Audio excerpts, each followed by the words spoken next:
ওকে, hello everyone, সবাইকে স্বাগতম আজকে ভার্সিটি মাস্টার ক্লাসে। তো আমরা দেখতে পারতেছি যে আজকে এখানে আমরা ফিজিক্স সেকেন্ড পেপারের চ্যাপ্টার 1 তাপগতিবিদ্যা তার প্রথম লেকচারে ডিসকাস করব। তার মানে আমরা অলরেডি ফিজিক্স ফার্স্ট পেপারের যতগুলো লেকচার ছিল সব শেষ করে আসছি। তোমাদের হয়তোবা এটার আগের যে চ্যাপ্টার ছিল, অর্থাৎ ফিজিক্স ফার্স্ট পেপারের চ্যাপ্টার 10 আদর্শ গ্যাস বা তার kinetic energy of ideal gas, এর নামে তুমি বলতে পারো। এই ক্লাস তোমাদের আলিফ নেওয়ার কথা, আমার স্টুডেন্ট। তো যাই হোক, তো তোমরা নিশ্চয় বুঝে আসছো যে আমরা যখনই গ্যাস নিয়ে কথা বলতেছি আমরা কিন্তু আদর্শ ধরে কথা বলতেছি। আমরা কিন্তু এখানে একবারও বাস্তব গ্যাস এই কথাগুলোকে উঠাচ্ছি না। এখন প্রশ্ন উঠতে পারে যে ভাই, আমরা বাস্তব গ্যাস বা আদর্শ গ্যাস কেন আধা করে ফেলতেছি? এই কথাগুলো কিন্তু তোমরা বিগত লেকচার দেখে আসছো যে কোন কোন শর্তে গ্যাসকে আদর্শ বলা যেতে পারে আর বাস্তব গ্যাসের সাথে ওদের ডিফারেন্সটা কোথায়। খুব সিম্পল ভাষায় বললে, বয়েল, চার্লস, গেলুস্যাক, অ্যাভোগাড্রো, তার যখন সূত্রগুলো মেনে চলবে তখন তাকে আমরা আদর্শ গ্যাস বলতে পারবো। কিন্তু বাস্তব গ্যাস এমনটা হয় না। সিম্পল রিজন গুলো কি, যদি খুবই সিম্পল টার্মসে বলি, সেক্ষেত্রে হচ্ছে গ্যাসের কণাগুলোর মধ্যে আকর্ষণ বিকর্ষণ বা সামহাউ ইন্টারাকশন থাকে বাস্তব জীবনে। কিন্তু আদর্শ গ্যাস যখন বলবো আমরা ধরবো এমন কিছু থাকে না। অর্থাৎ আমরা গ্যাসের অভ্যন্তরের বিভব শক্তিকে নেগলিজিবল ধরে সামনে আগাবো বা তার নিজস্ব আয়তনটাকে শূন্য ধরে সামনে আগাবো, যদিও এগুলা সম্ভব না। তার কারণ কি, যদি কোনো বস্তু কণার আয়তন শূন্যই হয়ে যায়, ও তো নন এক্সিস্টেন্ট হয়ে যাচ্ছে। এটা তো যৌক্তিক না। কিন্তু আমরা ধরে নিতে পারি, কোনো সমস্যা নাই। ঠিক আছে, যেমন ধরো যদি আমরা সূর্যের কথা বলি, অনেকে একটা ভুল ধারণা পোষণ করে যে অতি নিম্ন চাপ আর অতি উচ্চ তাপমাত্রা হলেই নাকি আদর্শ গ্যাস বলা যাবে। তাহলে কি সূর্য কি আমি আদর্শ গ্যাস বলতে পারি? কারণ কি, সূর্যের তাপমাত্রা কত, মোটামুটি 15 কোটি ডিগ্রি সেলসিয়াস, এবং ওখানে তো চাপের কিছুই নেই বলতে গেলে। তার মানে কি সূর্য এখানে আমার এটা আইডিয়াল গ্যাস হয়ে গেল? তা অবশ্যই না। এখানে আরো অনেকগুলো ব্যাপার স্যাপার জড়িত আছে, সেগুলো আমরা এখন ডিসকাশনে যাচ্ছি না। আমরা সিম্পল টার্মে থাকছি যে গ্যাসের মধ্যে কি এনার্জি থাকা উচিত। চ্যাপ্টার 10 থেকে, ফার্স্ট পার্ট থেকে আমরা এতটুকু বসে আসছি, গ্যাসের ভিতরে গতিশক্তি থাকবে, তাকে ধরে আমরা সামনে আগাবো। এবং এই ওয়ার্ডটা মাথায় রাখো, গ্যাসের ভিতরে গতিশক্তি থাকবে। তার মানে কি, আপনাকে বারবার ফোকাস করতেছি, গ্যাসের নিজের যা এনার্জি সেটা হচ্ছে গতি শক্তি। এটা পরবর্তীতে আমাদের এই চ্যাপ্টারে কাজে আসবে। আমি একটু আগে ইন্ট্রো কেন দিয়ে নিলাম, মানে শুরু করার আগে তোমার তো বোঝা উচিত দুই চ্যাপ্টারটাকে এইভাবে কেন রাখা হইলো, কানেকশনটা কি। পরীক্ষায় যখন টিচাররা কোশ্চেন করবেন, তারা তো বলবেন আমি এখান থেকে একটা কোশ্চেন দিব, ওখান থেকে একটা দিব। তার মনে চাইতেই পারে সেটা টপিক কি মিলে কোশ্চেন দিয়ে দিবে, আমাদেরকে বুঝে নিতে হবে। ওকে, তো দেখি আমরা যে এই চ্যাপ্টারে কি কি টাইপ বা কি কি টপিক আমাদের আছে। তো প্রতিবারের মতো শুরুতে আমি একটু বুঝাই নিই যে কোথা থেকে আমাদের কি কি জিনিস দেখতে হবে। টোটাল দেখতে পাচ্ছি এখানে টাইপ বা টপিক আছে 9টা, বিশাল বড় জিনিস। এবং খুব কম চ্যাপ্টার আছে যেখানে প্রত্যেকটা টপিকই ভয়াবহ ইম্পর্টেন্ট বলা চলে। তার মধ্যে এইটা সেই একটা যার প্রত্যেকটা টপিকই ভয়াবহ ইম্পর্টেন্ট। কিভাবে বুঝবো? যদি আমরা গুরুত্বের ভিত্তিতে দেখি, অর্থাৎ প্রশ্ন বেশি আসছে তার ভিত্তিতে। তা দেখো তো তোমার এখানে এই যে প্রথম 4 টপিক এবং পরের 4 টপিক সবাই কিন্তু 3 স্টার করে পাবা। শুধু মাঝখানে একজন পড়ে গেছে 1 স্টার, নাম্বার 5। কিন্তু এটা মজার বিষয় কি, তুমি যখন এই নিচের 4টা টপিক বা উপরের 4টা টপিক নিয়ে কথা বলবা, যখন অঙ্ক করতে যাবা, তখন তোমার তাপগতিবিদ্যার দ্বিতীয় সূত্রকে নিয়ে সামনে আগাইতে হবে। তুমি ওইটাকে ছাড়া ওই অঙ্কটার ফিলই করতে পারবা না যে হচ্ছেটা কি। সো এই জন্য আমরা এটাকে কোনো ঝামেলার মধ্যে ফেলবো না, বাট আমরা বলবো এটা একটা কনসেপ্ট যে আমাদেরকে হেল্প করে ডিসিশন নেওয়ার জন্য। একটা কাজ করি, প্রথম থেকে কি কি লাগবে কথাগুলো বলে যাই। সবার আগে খেয়াল করি, এখানে আমাদেরকে বিভিন্ন প্রকার স্কেল নিয়ে কথা বলতেছে। এটা কিন্তু লজিক্যাল। যেমন ধরো, আমার তাপমাত্রা কিভাবে মাপি? সেলসিয়াস, ফারেনহাইট, কেলভিন, র্যাঙ্কিন, রোমার, অনেক কিছু আছে, বিভিন্ন স্কেল আছে। কখন কোনটাকে নিচ্ছি বা কেন নিচ্ছি এটা বোঝা উচিত। এটার মেইন কারণটা হচ্ছে ব্যবহৃত অবস্থায় চলে আসছে, মানে প্রচলিত হয়ে গেছে জিনিসটা। আমরা বাস্তবিক জীবনে ব্যবহারিক ক্ষেত্রে কমনলি ডিগ্রি সেলসিয়াস দিয়ে প্রকাশ করতে পছন্দ করি, তাই এটা চলে আসতেছে। আবার রান্না করার ক্ষেত্রে বা ডাক্তারি কাজকর্ম করতে গেলে ফারেনহাইট প্রচলিত হয়ে গেছে, চলে আসতেছে জিনিসটা, কেউ আর চেঞ্জ করতেছে না, অভ্যস্ত হয়ে গেছে। কিন্তু যখন সায়েন্টিস্টরা কাজ করতে যাবে, তারা তো আর সেলসিয়াস, ফারেনহাইট বা এরকম নিয়ে কাজ করতে যাবে না। তখন তারা কি বললো? তারা বললো আসো আমরা নিজে একটা স্কেল বানাই, যে স্কেল দিয়ে আমরা শুধুমাত্র সাইন্টিফিক পারপাসে কাজকর্মগুলো করব বা ইঞ্জিনিয়ারিং পারপাসে কাজকর্মগুলো করব। সেটা হচ্ছে কেলভিন স্কেল। এবং এটার বিশেষত্ব কি ছিল? এটা বিশেষত হচ্ছে কেলভিন স্কেলের সর্বনিম্ন তাপমাত্রা 0 হবে, তার নিচে হওয়া যাবে না। অর্থাৎ পরম শূন্য তাপমাত্রাকে আমরা 0 কেলভিন দিয়ে প্রকাশ করব, এর নিচে আমরা এক্সিস্ট করব না। কিন্তু সেলসিয়াস বা ফারেনহাইটে নেগেটিভ মান হতে পারে। তার প্রথমে দেখবো এই তিনটার মধ্যে কোনো সম্পর্ক বা কোনো রিলেশন আছে কিনা, এটা চেক দিব এবং দেখবো কিভাবে এখান থেকে আমরা ম্যাথ সলভ করতে পারি, কনভার্ট করতে পারি। এটা তুমি অঙ্কের সাথে শিখে যাবা, খুবই ইজি আর পরীক্ষা বেশ ইম্পর্টেন্ট। এরপর পার্টটা হবে যখন আমরা তাপমাত্রা বুঝে গেছি তখন আমরা তাপের আদান প্রদান হওয়ার ব্যাপারটাকেই চিন্তা করব, বা সিম্পলি তাপগতিবিদ্যার প্রথম সূত্র তোমরা হয়তোবা এটাকে এইভাবে দেখে আসছিলা, ডি কিউ সমান সমান D U plus D W, এভাবে পড়ে আসছো। এটা শক্তির নিত্যতারী সূত্রের একটা চেহারা, এটা আমাদের জন্য মাথায় রাখা বেশি ইম্পর্টেন্ট। যে ভাই দিন শেষে আমি যতটুকু এনার্জি দিব সেটাই তো আমি হয়তোবা অন্য কোন চেহারায় ব্যাক পাবো বা অন্য কোন রূপে সেটা রূপান্তরিত হয়ে যাবে। তোমার এখানে লস হতে পারে। লস কোন সেন্সে? তুমি ইউজ করতে পারতেছো না এই সেন্সে। যেমন ধরো আমরা যেটা ফ্যানের কথা বলি বা লাইটের কথা বলি, আমরা যখন ইলেকট্রিসিটি ফ্লো হতে দিচ্ছি আমি কি চাচ্ছি? শুধু লাইট জ্বলুক বা শুধু ফ্যান ঘুরুক।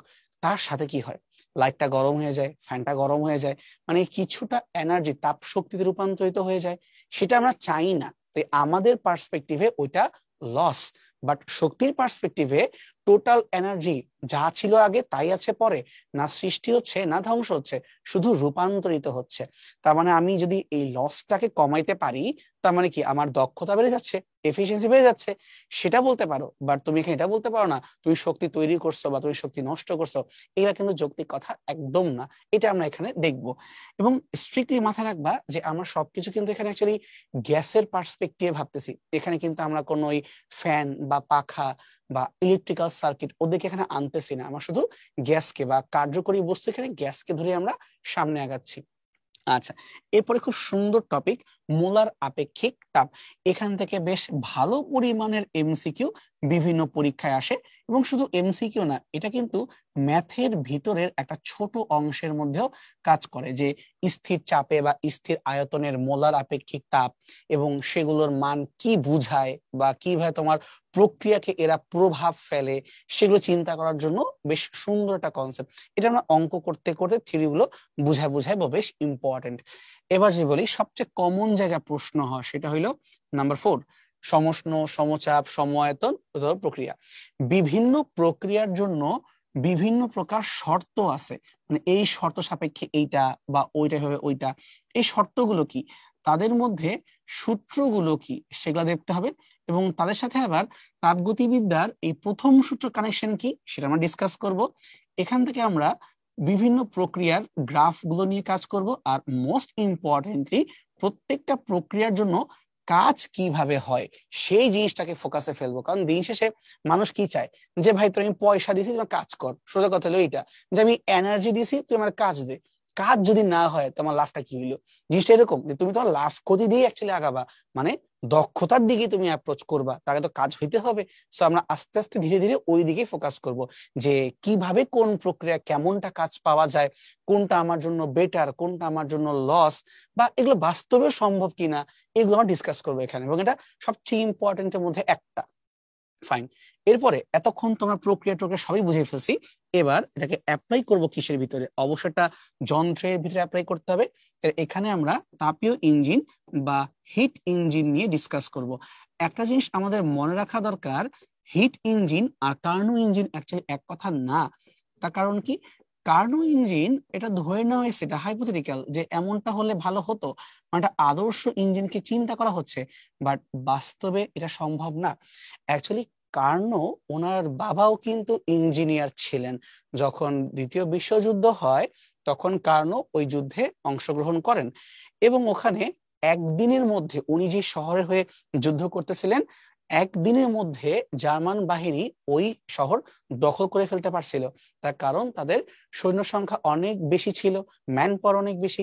তখন কার্নো সাহেব ভাবলেন যদি আমাদেরকে এই যুদ্ধে জিততে হয় তাহলে আমাদেরকে তো এখানে মানুষের শক্তি দিয়ে আমরা টিকতে পারতেছি না, কিন্তু যে যন্ত্র বানাতে পারি, যেই যন্ত্র অনেক অ্যাডভান্স হবে এবং অনেক কাজ করতে পারবে, তখন কি আমরা একটা যন্ত্র দিয়ে হয়তো বা অনেকগুলো মানুষকেও হারাইতে পারবো। এই কনসেপ্টটা ওই যুদ্ধের সময় থেকে তার মাথায় ঘোরা শুরু করলো। এবং যেহেতু তার বাবাও ইঞ্জিনিয়ার ছিলেন, তো তার সুবিধায় উনিও অনেক কিছু অ্যাক্সেস ছিল অনেক ইঞ্জিন বা অনেক রকমের কাজকর্মের সাথে। এই জন্য উনি পরে ডেভেলপ করলেন যে যদি এমন একটা ইঞ্জিন বানানো যায় যেখানে আমি যাই করতে বলবো খুব সুন্দরভাবে ঘুরে আগের জায়গাতে ব্যাক করবে। আমরা এখানে কথা না ভুল বুঝি, আমরা ভাবি কি কার্নুন ইঞ্জিন মনে হয় 100% এফিসিয়েন্ট, মানে যা দিব টোটাল কাজ পাবো। ব্যাপারটা এরকম না, কার্নুন ইঞ্জিন কখনোই 100% এফিসিয়েন্সির কথা বলেই নেই। কার্নুন ইঞ্জিনকে আদর্শ এই জন্য বলা হয়তো যে যেই অবস্থা থেকে আমি কাজ করা শুরু করব, তুমি যতগুলাই ধাপে যাও, তুমি যা মন চায় করো, ঘুরে একই জায়গায় ব্যাক করতে পারবা। অর্থাৎ ঘুরে একই জায়গায় আসা, একই অবস্থায় আসা, এমন একটা জিনিস নিয়ে উনি কাজ করছিলেন। এই যে একই জিনিস একই জায়গায় বারবার আসা, এইটি অ্যাকচুয়ালি আমরা এনট্রপির ভিতরে পড়বো। এটাকে চাই তুমি তোমার রুম গোছায় রাখার সাথে কল্পনা করতে পারো। এইভাবে আমি চিন্তা করাচ্ছি যে ধরো তোমার রুমটা এখন এক এক জায়গায় বই খাতা টেবিল চেয়ার পানির গ্লাস ক্যালকুলেটর রাখা আছে, জাস্ট এটা ওয়েতে রাখা আছে। এখন ধরো তোমার আম্মু তোমার রুমে আসলো, এসে বললো তুমি মারাত্মক অগোছালো, তো সে কি করবে? সে তার মতো নিয়ে নিজের মতো করে গুছায় রাখবে, যেখানে যেখানে তার পছন্দ হয়। কি চিন্তা করে দেখো, রুমের ভিতরে যেই অবজেক্ট গুলোই ছিল সেগুলোই আছে, শুধু অবস্থানগুলো চেঞ্জ হয়ে গেছে। তাহলে আমরা কি এই অবস্থানটাকে একটা, ধরো কি বলতে পারি, এই অবস্থানটাকে আমরা চাইলে একটা বিন্যাস বা একটা সমাবেশ চিন্তা করতে পারি যে এইভাবে গুছায় রাখা আছে। তো প্রতিদিন যদি সে বারবার বারবার জিনিসগুলোকে এক এক জায়গায় রাখে, এক একবার সে এক এক ভাবে সমাবেশ করতেছে না? বা আমরা ম্যাথের টাইম বলতে পারি যে তুমি এখানে বিভিন্ন ভাবে সাজাচ্ছ।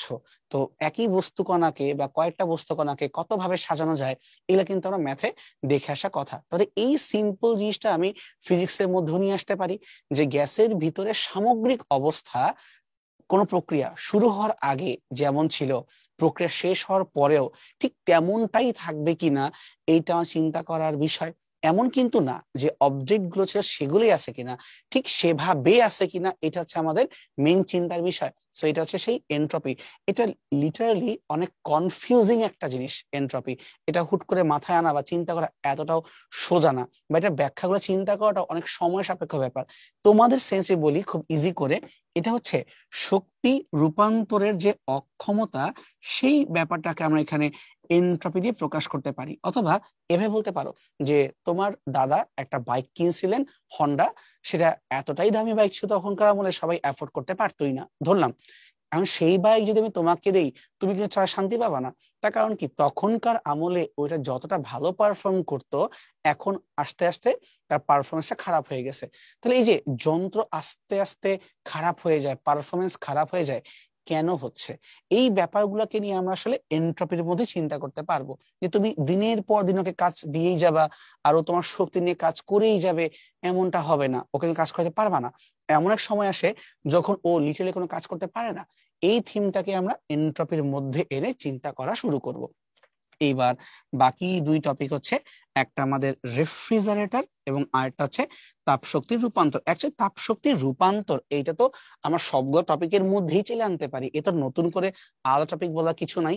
কিন্তু কেন আমরা এখানে আলাদা টপিক করে রাখছি, তার কারণ অঙ্ক পরীক্ষায় দেখা যায় যে এই তাপশক্তির রূপান্তরকে ধরে তোমরা কিছু সিম্পল ম্যাথমেটিক্স সলভ করতে বলে, তাই আমরা ম্যাথগুলো আলাদা করে করাই দিব। তাই আলাদা করে এখানে টাইপ বা টপিকের মধ্যে রেখে দিছি। ওকে, রেফ্রিজারেটর এটা কিন্তু বেশ সুন্দর একটা জিনিস। রেফ্রিজারেটর আর হিট ইঞ্জিনের মধ্যে সম্পর্ক পুরাপুরি উল্টা। যে হিট ইঞ্জিন কি করে, বেশি তাপ থেকে কম তাপের দিয়ে কাজ করে, মানে তোমার হচ্ছে হাই থেকে লো এইভাবে তাপের ফ্লো হয় এবং সে কাজ করে। বাট রেফ্রিজারেটরে উল্টা হয়, এখানে তোমার হচ্ছে লো থেকে হাই এইভাবে তাপের প্রবাহ হয়। ইজি করে বলি যে ফ্রিজের ভিতরে কি করে, বাতাসকে নিয়ে ঠান্ডা করে ছেড়ে দেয়, তারপরে আমাদের খাবারের ভিতর থেকে হিটটাকে বের করে আনে। মানে উল্টা গরম জায়গা থেকে ঠান্ডা জায়গায় তাপে ফ্লো করাবো, এরকম একটা টেন্ডেন্সি আমরা দেখাই, তাই না? উল্টা হইতে কাজ করে। এটা আমরা খুব ভালো করে চিন্তা করব, কারণ এখান থেকে ভালো ভালো কোশ্চেন দেওয়া যেতে পারে। একটা কথা মনে রাখবা, যে রেফ্রিজারেটরের ভিতরে আমরা কিন্তু কর্মদক্ষতা বলে কোনো কিছু আনি না। যেটা আমরা আনি, এটা হলো কোএফিসিয়েন্ট অফ পারফরমেন্স। ঠিক আছে, এটাকে আমরা কর্মদক্ষতা বলি না, এটাকে আমরা কার্যক্ষমতা বলি, বা আরো অনেক নাম আছে, সিম্পলি আমরা সিওপি বা কোএফিসিয়েন্ট অফ পারফরমেন্স নাম দিয়েই জানতে চাই। এই সিওপি যত বেশি হবে এটার পারফরমেন্স তত ভালো হবে। আদর্শভাবে হয়তো এটা 4, 4.5 এরকম আমরা ধরে অঙ্ক করতে পারি, কিন্তু প্র্যাকটিক্যাল লাইফে এটা মোটামুটি 5, 5.5, 6 এর মধ্যে যেতে যেতে অবস্থা খারাপ হয়ে যায়, এর উপরে আর যাইতে পারে না। মানে তুমি তো আর পারফরমেন্স চাইলেই ইচ্ছা মতো বের করতে পারবা না, এটা তো আমাদের মাথায় রাখা উচিত। ঠিক আছে, তাহলে আমরা শুরুতেই মোটামুটি এই চ্যাপ্টার এটা ওভারভিউ বুঝতে পারছি, কোথায় কোথায় কি কি পড়তে হবে। আচ্ছা, এটা বলে নিই যে তাপগতিবিদ্যার দ্বিতীয় সূত্র কি করব, এটা অ্যাকচুয়ালি কনসেপ্ট, যেই কনসেপ্ট দিয়ে আমরা তাপগতিবিদ্যার প্রথম সূত্রকে চিন্তা করতে পারি, বা প্রথম সূত্রে যে ল্যাকিংস গুলো আছে সেগুলো ফুলফিল করতে পারি, বা এভাবে বলতে পারি তুমি যে কাজ করতেই থাকবা এটা আদৌ সম্ভব কিনা, বা এটা কোনো সমস্যা আছে কিনা, এই জিনিসগুলো আমরা দ্বিতীয় সূত্রের মধ্যে আলোচনা করি। তাহলে অনেকে তোমার দেখে মনে হতে পারে যে তাপগতিবিদ্যা তাহলে আমার সূত্র কয়টা, 2টা, প্রথম সূত্র আর দ্বিতীয়। এটা ভুল কথা, তাপগতিবিদ্যার সূত্র 3টা, শূন্যতম সূত্র, প্রথম সূত্র এবং দ্বিতীয় সূত্র। তাহলে কাজ করি, আমরা আজকে যে টপিক গুলো পড়বো 1 এবং 2 এগুলোর কথা বলি, এবং তার শুরুতে একটু রিমাইন্ডার দেই। আমি মাত্র বলছি তাপগতিবিদ্যার সূত্র কিন্তু 3টা, শূন্য, প্রথম, দ্বিতীয়। তাহলে কোথায় আমি লিখিনি কেন একবারও, বা স্লাইডে কেন লেখা নাই যে তাপগতিবিদ্যার শূন্যতম সূত্র? এটা এই জন্য লেখা হয় নাই, আমি তোকে থিওরি দিয়ে বুঝাই বলি, তাহলে বুঝতে পারবা। তার আগে আমরা দেখে নেই যে মোটামুটি কোন কোন বছর এখান থেকে কি কি প্রশ্ন আসছিল। ঢাকা ইউনিভার্সিটি 17-18 পরে আর কোনো প্রশ্ন নাই, কিন্তু এগ্রিকালচার গুচ্ছ বা ধরো রাজশাহী ইউনিভার্সিটি মোটামুটি রিসেন্ট টাইমে কিন্তু কোশ্চেন গুলো দিয়ে যাচ্ছে। রিটেন প্রবলেম আসে নাই, বাট এটা কোনো ইস্যু না, যে কোনো মোমেন্টে আসতে পারে। ঠিক আছে, তারা কাজ করি, প্রথমে আমরা একটু এই চিত্রটা ভালো করে দেখার চেষ্টা করি। দেখো, এ বি সি 3টা বস্তু আছে এখানে। তুমি হয়তোবা এখানে কালার দেখে ফিল করতে পারতেছো সি সবচেয়ে বেশি গরম, তারপরে বি কম গরম, এবং সবচেয়ে কম হচ্ছে এ, মানে ঠান্ডা, হালকা গরম এবং সবচেয়ে বেশি গরম। এই 3টা বস্তুকে আমি যখন টাচ করে দেব, এই যে এ আর সি এর মধ্যে দেখো এখানে স্পর্শ হয়ে আছে, বি আর সি এর মধ্যে স্পর্শ হয়ে আছে। তার মানে অ্যাকচুয়ালি আমি যদি এটাকে অনেকক্ষণ ধরে রেখে দেই তখন কি হবে, এই 3টা বস্তু অ্যাকচুয়ালি পরস্পরের সাথে সংস্পর্শে আছে, এটাকে বলতে পারি আমরা তাপীয় সংস্পর্শ। ঠিক আছে, তখন কি হবে, কমন সেন্স কি বলে? কমন সেন্স বলে যে ভাই, যেটা বেশি গরম ঠান্ডা হয়ে আসবে, আর যে ঠান্ডা সে গরম হয়ে যাবে। সিম্পল কমন সেন্স না? এই জায়গাতেই আমাদের শূন্যতম সূত্র লুকায় আছে। আচ্ছা, চিন্তা করা যাক এই ভাই জিনিসটাকে। ধরলাম আপাতত বুঝার সুবিধার্থে আমরা 2টা বস্তু নিচ্ছি, একটা হচ্ছে আমাদের বস্তু এ এবং আরেকটা হচ্ছে আমাদের বস্তু বি। ধরা যাক এইভাবে যে এ বস্তুর যে তাপমাত্রা এটা হচ্ছে 30°C, আর বি বস্তুর যে তাপমাত্রা ধরলাম এটা হচ্ছে 40°C। এখন তাপমাত্রা বেশি না তাপমাত্রা কম, এটা আমি কিভাবে বুঝি? টাচ করে বুঝি। যখনই কোনো বস্তুকে টাচ করলে বেশি গরম ফিল হয় তার মানে তাপমাত্রা বেশি, আর যখন কম ফিল হয় তার মানে ওর তাপমাত্রা কম। তাপমাত্রা অ্যাকচুয়ালি একটা ইন্ডিকেটর যে ওর ভিতরে অণু পরমাণুগুলোর কম্পনের কি অবস্থা, এটা একটা ইন্ডিকেটর। মানে আমরা হাত দিয়ে বুঝতে পারি এটা কেমন হতে পারে, কিন্তু সেখান থেকে তুমি ডিরেক্টলি তাপশক্তি মান বের করতে পারবা, জিনিসটা এতটাও ইজি না। ধরে নেওয়া যাক 30°C তাপমাত্রার এই বস্তুর মধ্যে এনার্জি যেটা আছে, মানে তাপ শক্তি যেটা আছে, ধরে নিলাম এটা 21 জুল। আর 40°C এর মধ্যে যে তাপ শক্তিটা আছে এটা আমরা ধরে নিচ্ছি যে এটা 15 জুল। তাহলে দেখো, তাপমাত্রা বেশি হইলেই যে তার ভিতরে শক্তি বেশি, ব্যাপারটা কিন্তু এমন না, না হইতেই পারে, এটা কোনো ম্যাটার করে না। যদি আমরা এখন এই 2টা বস্তুকে পরস্পর টাচ করাই দেই, অর্থাৎ যদি আমরা তাপীয় সংস্পর্শে আনি, এই যে এইভাবে সংস্পর্শে আনি, এবার তুমি চিন্তা করো তো কি হওয়ার কথা। তাহলে এ বস্তু আর বি বস্তুর মধ্যে যেহেতু তাপমাত্রার একটা ব্যবধান আছে, তার মানে এদের মধ্যে একটা তাপের আদান প্রদান হবে। কিভাবে হবে? বেশি তাপমাত্রার বস্তু হতে কম তাপমাত্রার বস্তুর দিকে একটা তাপের প্রবাহ হতে হবে। তার মানে তাপের প্রবাহ হওয়ার পূর্ব শর্তই হচ্ছে তাপমাত্রার ব্যবধান। ডান দিকে 40°C, বাম দিকে 30°C। বেশি তাপমাত্রা হতে কম তাপমাত্রার দিকে তাপের প্রবাহ হবে। আজীবন হবে, চলতেই থাকবে না, আজীবন হবে না, চলতেও থাকবে না, ডিপেন্ড করে যতক্ষণ পর্যন্ত তাপমাত্রার পার্থক্য আছে।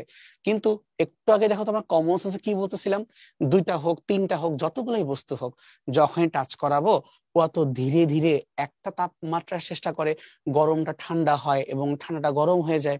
তার মানে এই 30 আর 40 ডিগ্রি সেলসিয়াস তাপমাত্রা বস্তুটাকে যখন আমরা টাচ করে দিলাম, তাপীয় সংস্পর্শে আনলাম, এরা ধীরে ধীরে সাম্যাবস্থার দিকে যাওয়ার চেষ্টা করে। সেই তাপমাত্রা কত হবে? আমি যদি এই 30 আর 40 দুইজনকে গাণিতিক গড় করি তাহলে কত হচ্ছে? 70/2 35 ডিগ্রি সেলসিয়াস।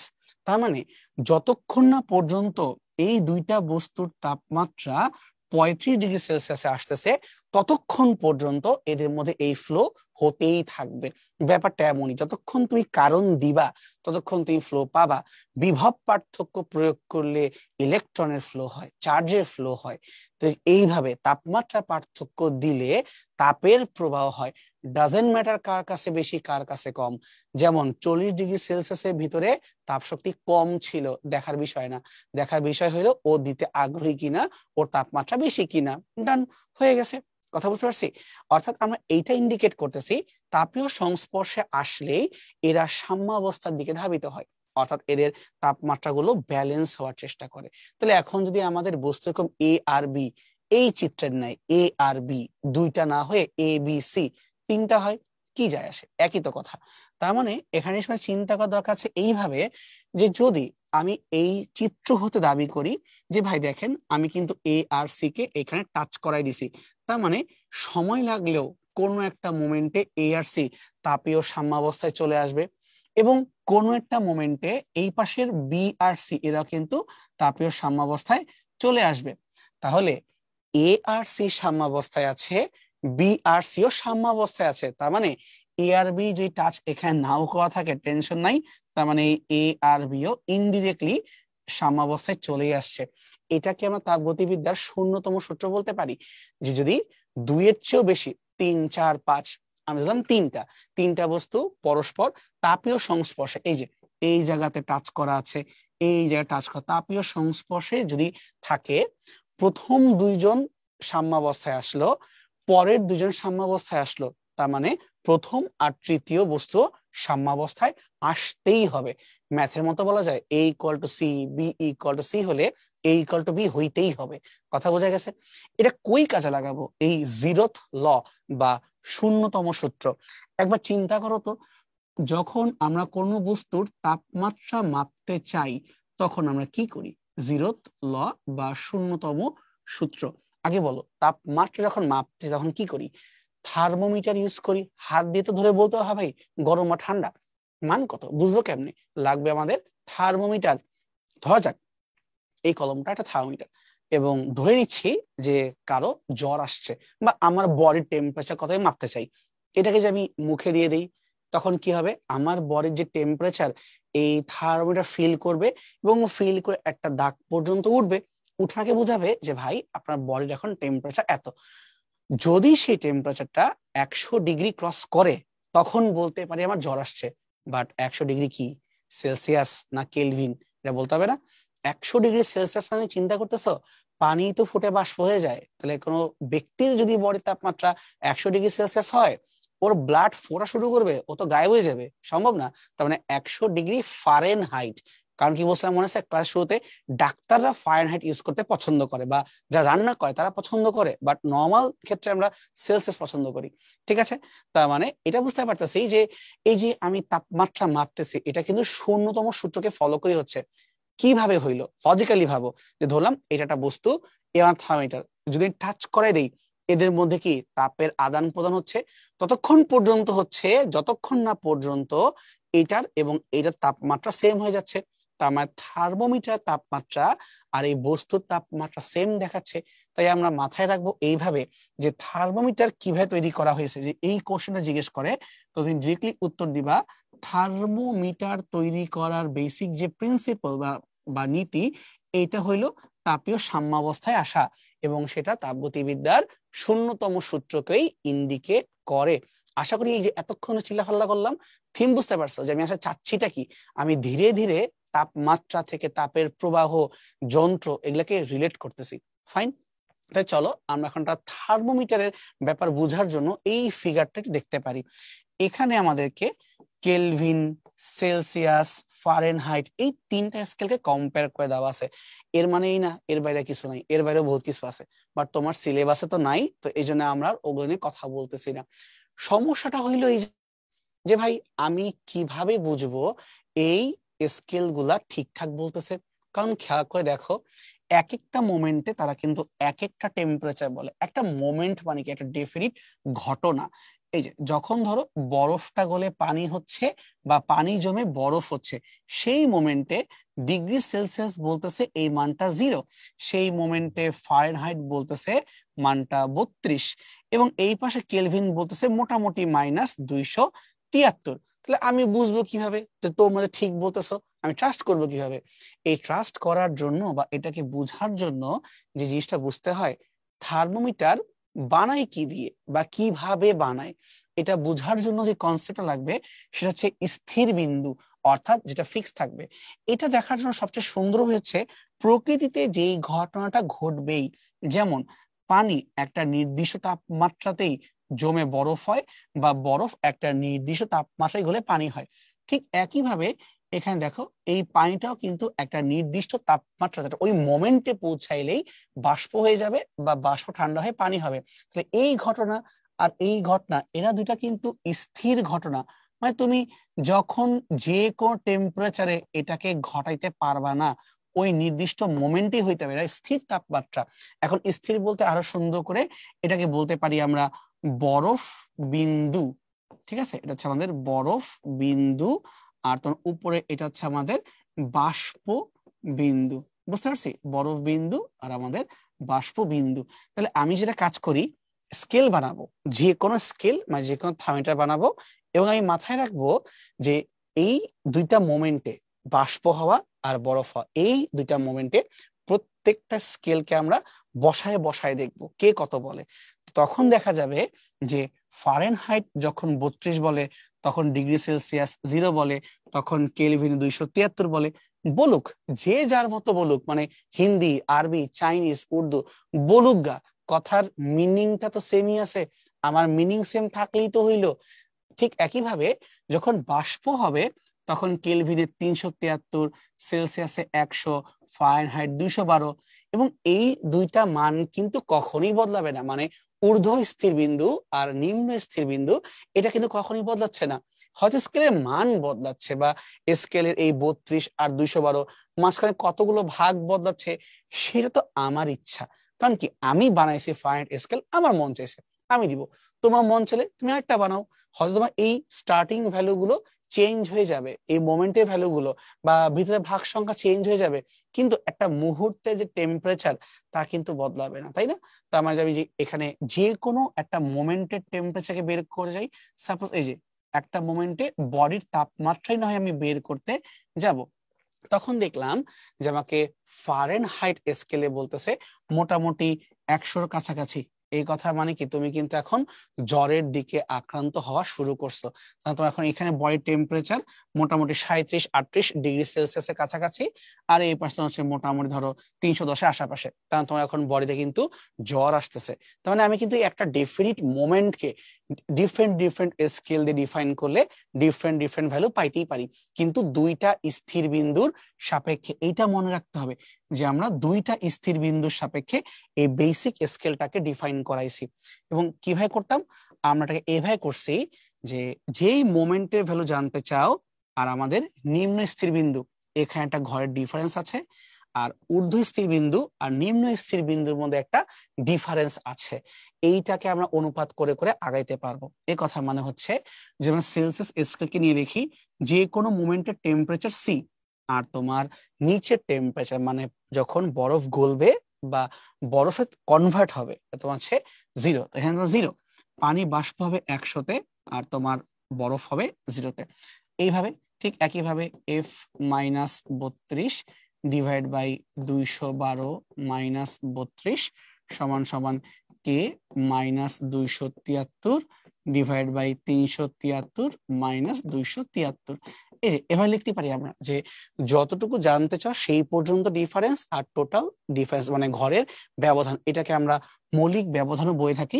সেটাকে সুন্দর করে লেখা যায় c/5 f minus 32 divided by 9 সমান সমান k মাইনাস 273 ডিভাইড বাই 5। এই লেখাটাই আস্তে করে এভাবে কনভার্ট কিন্তু হয়ে যায়, বুঝতে পারছি? কারণ এটা হচ্ছে দুইটি স্থির বিন্দুর সাপেক্ষে এই সূত্র। তুমি চাইলে আবার একটি স্থির বিন্দুর সাপেক্ষেও কিন্তু স্কেলকে বানাইতে পারো, কেউ মানা করে নাই। কিন্তু খেয়াল রাখতে হবে যে একটি স্থির বিন্দু যদি বলে, এইটা আবার আমি কিভাবে ডিফাইন করব, মানে কোন মোমেন্টকে ডিফাইন করব, এটাকে বলি আমরা ট্রিপল পয়েন্ট অথবা ত্রৈধ বিন্দু। ট্রিপল পয়েন্ট অথবা ত্রৈধ বিন্দু। যেমন ধরো যদি আমরা পানির ক্ষেত্রে বলি, মানে যখন তোমার বরফ, পানি আর বাষ্প তিনটা সহাবস্থান থাকে, একই সাথে থাকে, তখন সেটা কখন হয়? আমরা মোটামুটি জানি এই টেম্পারেচারটা তোমার হচ্ছে 4.58 মিলিমিটার মার্কারি। এত যদি প্রেসার হয় তখন মানটা হয় মোটামুটি 273.15 বা 16 কেলভিন। মোটামুটি এইটা হচ্ছে তোমার তাপমাত্রা, কিন্তু যখন চাপের মানটা হচ্ছে 4.58 মিলিমিটার মার্কারি। তাহলে আমরা চাইলে একটি স্থির বিন্দুকে ধরেও ডিজাইন করতে পারি, এই মোমেন্টটাকে ধরে ডিজাইন করতে পারি, কিন্তু তখন একটু সমস্যা হয়, তখন কিছু প্রবলেম আছে। তো তার চেয়ে বেটার আমরা ওইভাবে না গিয়ে আমরা এইভাবে দুইটা স্থির বিন্দুর সাপেক্ষেই চিন্তা করব। এখান থেকে কি কি প্রশ্ন আমাকে জিজ্ঞেস করা যেতে পারে? যে বলো কখন সেলসিয়াস এবং ফারেনহাইট এদের মানটা সেম দেখাবে, মানে দুইটা স্কেল এক এক মান বলবে। আবার কখন সেলসিয়াস এবং কেলভিন স্কেলে সেম দেখাবে। আবার আরেকটা প্রশ্ন জিজ্ঞেস করতে পারি যে কখন ফারেনহাইট এবং কেলভিন স্কেলের মানটা সেম দেখাবে। এটা কিন্তু একদম জ্ঞানমূলক প্রশ্ন, যদিও এটা সুন্দর অঙ্ক, বাট আমাদের এটাকে মনে রাখা। একটু মনে করে দিই, সেলসিয়াস এবং ফারেনহাইট স্কেলের মান সেম হবে -40-তে, অর্থাৎ -40°C এবং -40°F, দুইটা আসলে একই তাপমাত্রা বা একই অবস্থাকে নির্দেশ করবে। সেলসিয়াস এবং কেলভিনকে যদি আমি সমান করার চেষ্টা করি, এটা ডিরেক্টলি অ্যান্সার হচ্ছে সম্ভব না। তার কারণ তুমি ভেবে দেখো, সেলসিয়াস এবং সেলসিয়াস এবং কেলভিন কেন সম্ভব না? তার কারণ সেলসিয়াস সাথে যে 273 যোগ করি, তখন না তুমি পাবা কেলভিনের মান। তার মানে কখনোই সেলসিয়াস এবং কেলভিন সমান হইতে পারে না।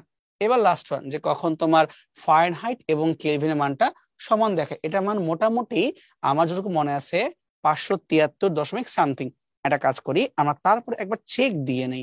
কিভাবে করবো? একটু ক্যালকুলেটর মানটা বসাই দিচ্ছি, তাহলে আমার হয়ে যাচ্ছে। এবার চেক দিয়েই নি, তার আরো কিছু নাই, এক্সাক্ট মানটা করে দিই। আসলে আমরা পরীক্ষার জন্য এক্সাক্ট মান মনে না রাখলেও চলে। যে বলো ভাই কেন? কারণ ধরো 573.something, ওই সামথিং নিয়ে কেউ বদার হচ্ছে না। তুমি যে 573 মনে করতে পারছো ভাই, এটাই তোমার অনেক। ঠিক আছে, যদি সলভ করি, দাঁড়াও আসছে, বাহ ক্যালকুলেটর মরে গেছে, আসতেছে। আচ্ছা আসুক, ততক্ষণ আমি ভাই কথাগুলো বলি। সেটা সেটা যে তোমাদের পরীক্ষা এখান থেকে কি কি আসতে পারে, এক সমান বা কনভার্ট করো, এবং আরেকটা ঘটনা হচ্ছে এখানে মাঝে মাঝে আমাকে বের করতে বলা হয় পরিবর্তনের হার, যে কিভাবে তাপমাত্রা বাড়তেছে বা কিভাবে কমতেছে সেটা। আচ্ছা, এই ক্যালকুলেটর একদম মোড়ে শহীদ হয়ে গেছে, অনেকক্ষণ পরে আসবে, আমি লিখে রাখি আপাতত। এখানে উত্তরটা আসে এরকম হওয়ার কথা 573.25। আমার এটা মনে আছে, বাট তারপরও আমি একটু ক্রস চেক দিয়েই নি, কারণ যেহেতু লিখে ফেলবো তোমরা পরে আবার এইটি দেখবা এখনো আসে নাই, মরে গেছে। আচ্ছা আমরা সামনে যাই, তাহলে আসো আমরা একটু দেখে নিই যে কিভাবে পরিবর্তনগুলো করা যাইতে পারে। একটা ত্রুটিপূর্ণ থার্মোমিটারের বরফ বিন্দু 5 আর স্টিম বিন্দু 95, যখন এই থার্মোমিটারে 45 ডিগ্রি দেখাবে, তখন ফারেনহাইট স্কেল তাপমাত্রা কত? লিটারালি এখানে অ্যাকচুয়ালি স্কেল দুইটা, একটা হচ্ছে তোমার এই যে নষ্ট থার্মোমিটার। তুমি বুঝবা কেবে নষ্ট? তার কারণ এ দাবি করতেছে ওর যখন বরফ বিন্দু, এই মানটা নাকি 5°C। 5 ডিগ্রি তাতে কোনো সমস্যা না, সমস্যা তুমি ডিগ্রি সেলসিয়াস কেন বললা? কারণ তোমার তো সেলসিয়াস এটা 0 হওয়ার কথা, তার মানে ও সমস্যা করছে। এবং বাষ্প বিন্দু বা স্টিম বিন্দু হওয়ার কথা 100, এই বান্দা বলতেছে 95। এইখানেই ঘাপটা পাকছে, যে তার মানে ও অ্যাকচুয়াল না, ও নষ্ট। একে কম্পেয়ার করব কি দিয়ে? যা দিয়ে মন চায় কম্পেয়ার করলেই হইলো, তোমার যে স্কেল দিয়ে মন চায়। কিন্তু প্রশ্নে বলছে ফারেনহাইট স্কেল তাপমাত্রা কত। তাহলে আমরা জানি ফারেনহাইটের ক্ষেত্রে নিচে মান হচ্ছে 32 আর উপরে মান হচ্ছে 212। এবার ওরা একটা নির্দিষ্ট যে কোনো মোমেন্টকে ডিফাইন করবে। আমি এই নষ্ট থার্মোমিটার দিয়ে কোনো একটা মুহূর্তে যে তাপমাত্রা পাইলাম সেটা হচ্ছে 45 ডিগ্রি সেলসিয়াস, বাট অরিজিনালি এটা অবভিয়াসলি 45টা হবে না, ফারেনহাইট বলবে কিছুটা, সাপোজ এটা আমাকে এফ দেখাবে, ঠিক আছে? Okay fine. তো যদি এখন আমরা সলভ করার চেষ্টা করি তাহলে দেখো কি পাবো। আমরা লিখতে পারি এইভাবে, এই ছোট ঘরের ব্যবধান আর এই বড় ঘরের ব্যবধান দুইটা স্কেলের ক্ষেত্রে কিন্তু সমান। তুমি এবার চোখে দেখো, এইটা দূরত্ব মানে লম্বায় যে দৈর্ঘ্য, আর এই যে লম্বার দৈর্ঘ্য অনুপাত কিন্তু এ পাশেও যা ও পাশেও তা, হয়তো মানগুলো আলাদা, দ্যাট ডাজন্ট ম্যাটার, কিন্তু আমরা করতে পারবো, ঠিক আছে? তাহলে আমরা পড়ে আসছি এইভাবে, এফ মাইনাস 32 ডিভাইডেড বাই 9। এইটা তুমি লিখবা না, কেন লিখবা না একটু পরে বলতেছি, ভেঙে লিখবা। 212 মাইনাস 32 সমান সমান ওই পাশ থেকে 45 মাইনাস 5 ডিভাইডেড বাই 95 মাইনাস 5। তুমি ভাবতে পারো ভাই কেন লিখলেন না, একটু আগের পেজে তো এখানে লেখাই ছিল C by 5 F minus 32 by 9। 9 কেন লিখবো না? তার কারণ এই পাশে হরে কি বসবে তা তো আমি জানি না, তাহলে আমি না জানি কিভাবে এটাকে কাটাকাটি করে ফেলি। তাই আমরা চোখে দেখে এক্স্যাক্টলি যা আছে সেটাকে মাথায় ধরেই কাটাকাটি করব। তাহলে আসো এখন বানানগুলো বসাই। তাহলে এফ মাইনাস 32 ডিভাইড বাই 180 সমান সমান 45 থেকে 5 গেলে কত হয়, এখানে 40, এখন তোমার হচ্ছে 90। তাহলে বেসিক্যালি 4/9 এমন মান পাওয়া যাচ্ছে। এখন যদি আমরা এই 180 ওই পাশে পাঠিয়ে দিই, তা 9 আর 180, তাহলে F equal to 32 plus 4 into 180/9। আগে পক্ষান্তরকে লিখে নিলাম, মাইনাস 32 ওই পাশে গেলে যোগ হবে আর 180 গুণ হবে 4/9 এর সাথে। তাহলে কি পাওয়া যাচ্ছে দেখো, 9 আর 180, 9 2 18, তাহলে 20 আর 32, তাহলে 52। তো ফাইনালি আমরা পেয়ে গেলাম যে প্রকৃতপক্ষে এই মোমেন্টের তাপমাত্রা হচ্ছে 52 ডিগ্রি ফারেনহাইট। কিন্তু কোন স্কেলে, আমরা অবশ্যই এটা মাথায় রাখবো যে ভাই তুমি কিন্তু ফারেনহাইট স্কেলে সলভ করছো। সেম ম্যাথকে চাইলে কিন্তু আমরা আবার সেলসিয়াস বা অন্যান্য স্কেলেও সলভ করা ট্রাই করতে পারতাম। হোপফুলি আমি বুঝতে পারছি। তাই চলো এখন আমরা নেক্সট আরেকটা প্রবলেমে যাই। এখানে জিজ্ঞেস করতেছে একটা বস্তুর তাপমাত্রা যদি 100 ডিগ্রি থেকে 35 ডিগ্রি সেলসিয়াসে নামানো হয়, সেটা কতক্ষণ হতেছে, সেটা তোমার করা হচ্ছে 50 সেকেন্ডে। তাহলে ফারেনহাইট স্কেলে এটার পরিবর্তনের হার কত হবে সেটা তোমাকে বের করতে হবে। এভাবে এইটার কথা কিন্তু একটু আগে বলতেছিলাম যে তোমাকে মাঝে মধ্যে পরিবর্তনের হার দিয়েও কিন্তু সলভ করতে বলতে পারে। তাহলে এখন কিভাবে করব, এটাকে আমরা কয়েক ভাবে করতে পারি। আচ্ছা ক্যালকুলেটরে আমি দেখলাম যে উত্তর আসছে 574.25। তাহলে আমরা এটাকে ঠিক করে আসি। ওই যে বলছিলাম 573 পয়েন্ট সামথিং, তাহলে এখানে 574.25। এক্সাক্ট লেখা সুবিধা হবে কি, যখন তোমরা বাসায় পড়বা তখন তোমাদের এই ডানে ভাবতে হবে না। এই যে আমি একদম চেক করে দিলাম 574.25। ঠিক আছে, পরিবর্তনের হার এটাকে কয়েক ভাবে চিন্তা করা যেতে পারে। যেমন ধরো তুমি ছিলা 100 ডিগ্রি সেলসিয়াস, এখান থেকে তুমি নেমে গেছো 35 ডিগ্রি সেলসিয়াস, বৃদ্ধিও পাইতে পারতো। কতক্ষণে ঘটছে, এই ঘটনা ঘটছে 50 সেকেন্ডে। এখন স্যার জানতে চাচ্ছে এই পরিবর্তনটাকে তুমি ফারেনহাইট স্কেলে কনভার্ট করে দাও। দুইটা ওয়ে আছে, সেটা হইতেছে আমরা চাইলে আগে এই মানটাকে কনভার্ট করায় নিতে পারি ফারেনহাইট স্কেলে কত। কিভাবে করব, আমরা জানি c/5 equal to F minus 32 divided by 9। এটাকে ইউজ করলে আমরা পাই যাব প্রথম ফারেনহাইট এখানকার মানটা কত। 100 কে বসাই, তাহলে 5 এবং 120, 9 আর 20 কত 180, আর যদি 32 যে যোগ হয়ে যায় 212। তাহলে এইখানে ফারেনহাইট স্কেলের মানটা হচ্ছে 212 ডিগ্রি ফারেনহাইট। ঠিক একইভাবে চাইলে কিন্তু আমরা এখান থেকে এফ এর মানটাকে বের করতে পারবো। 35 কে বসাই, 35/5, 5 7 35, 7 9 63, 63 সাথে যোগ করতে হবে আমাদেরকে 32, 63 এবং 32 যদি আমরা যোগ করে দেই তাহলে 95। তার মানে তোমার নিচে হচ্ছে 95 ডিগ্রি ফারেনহাইট।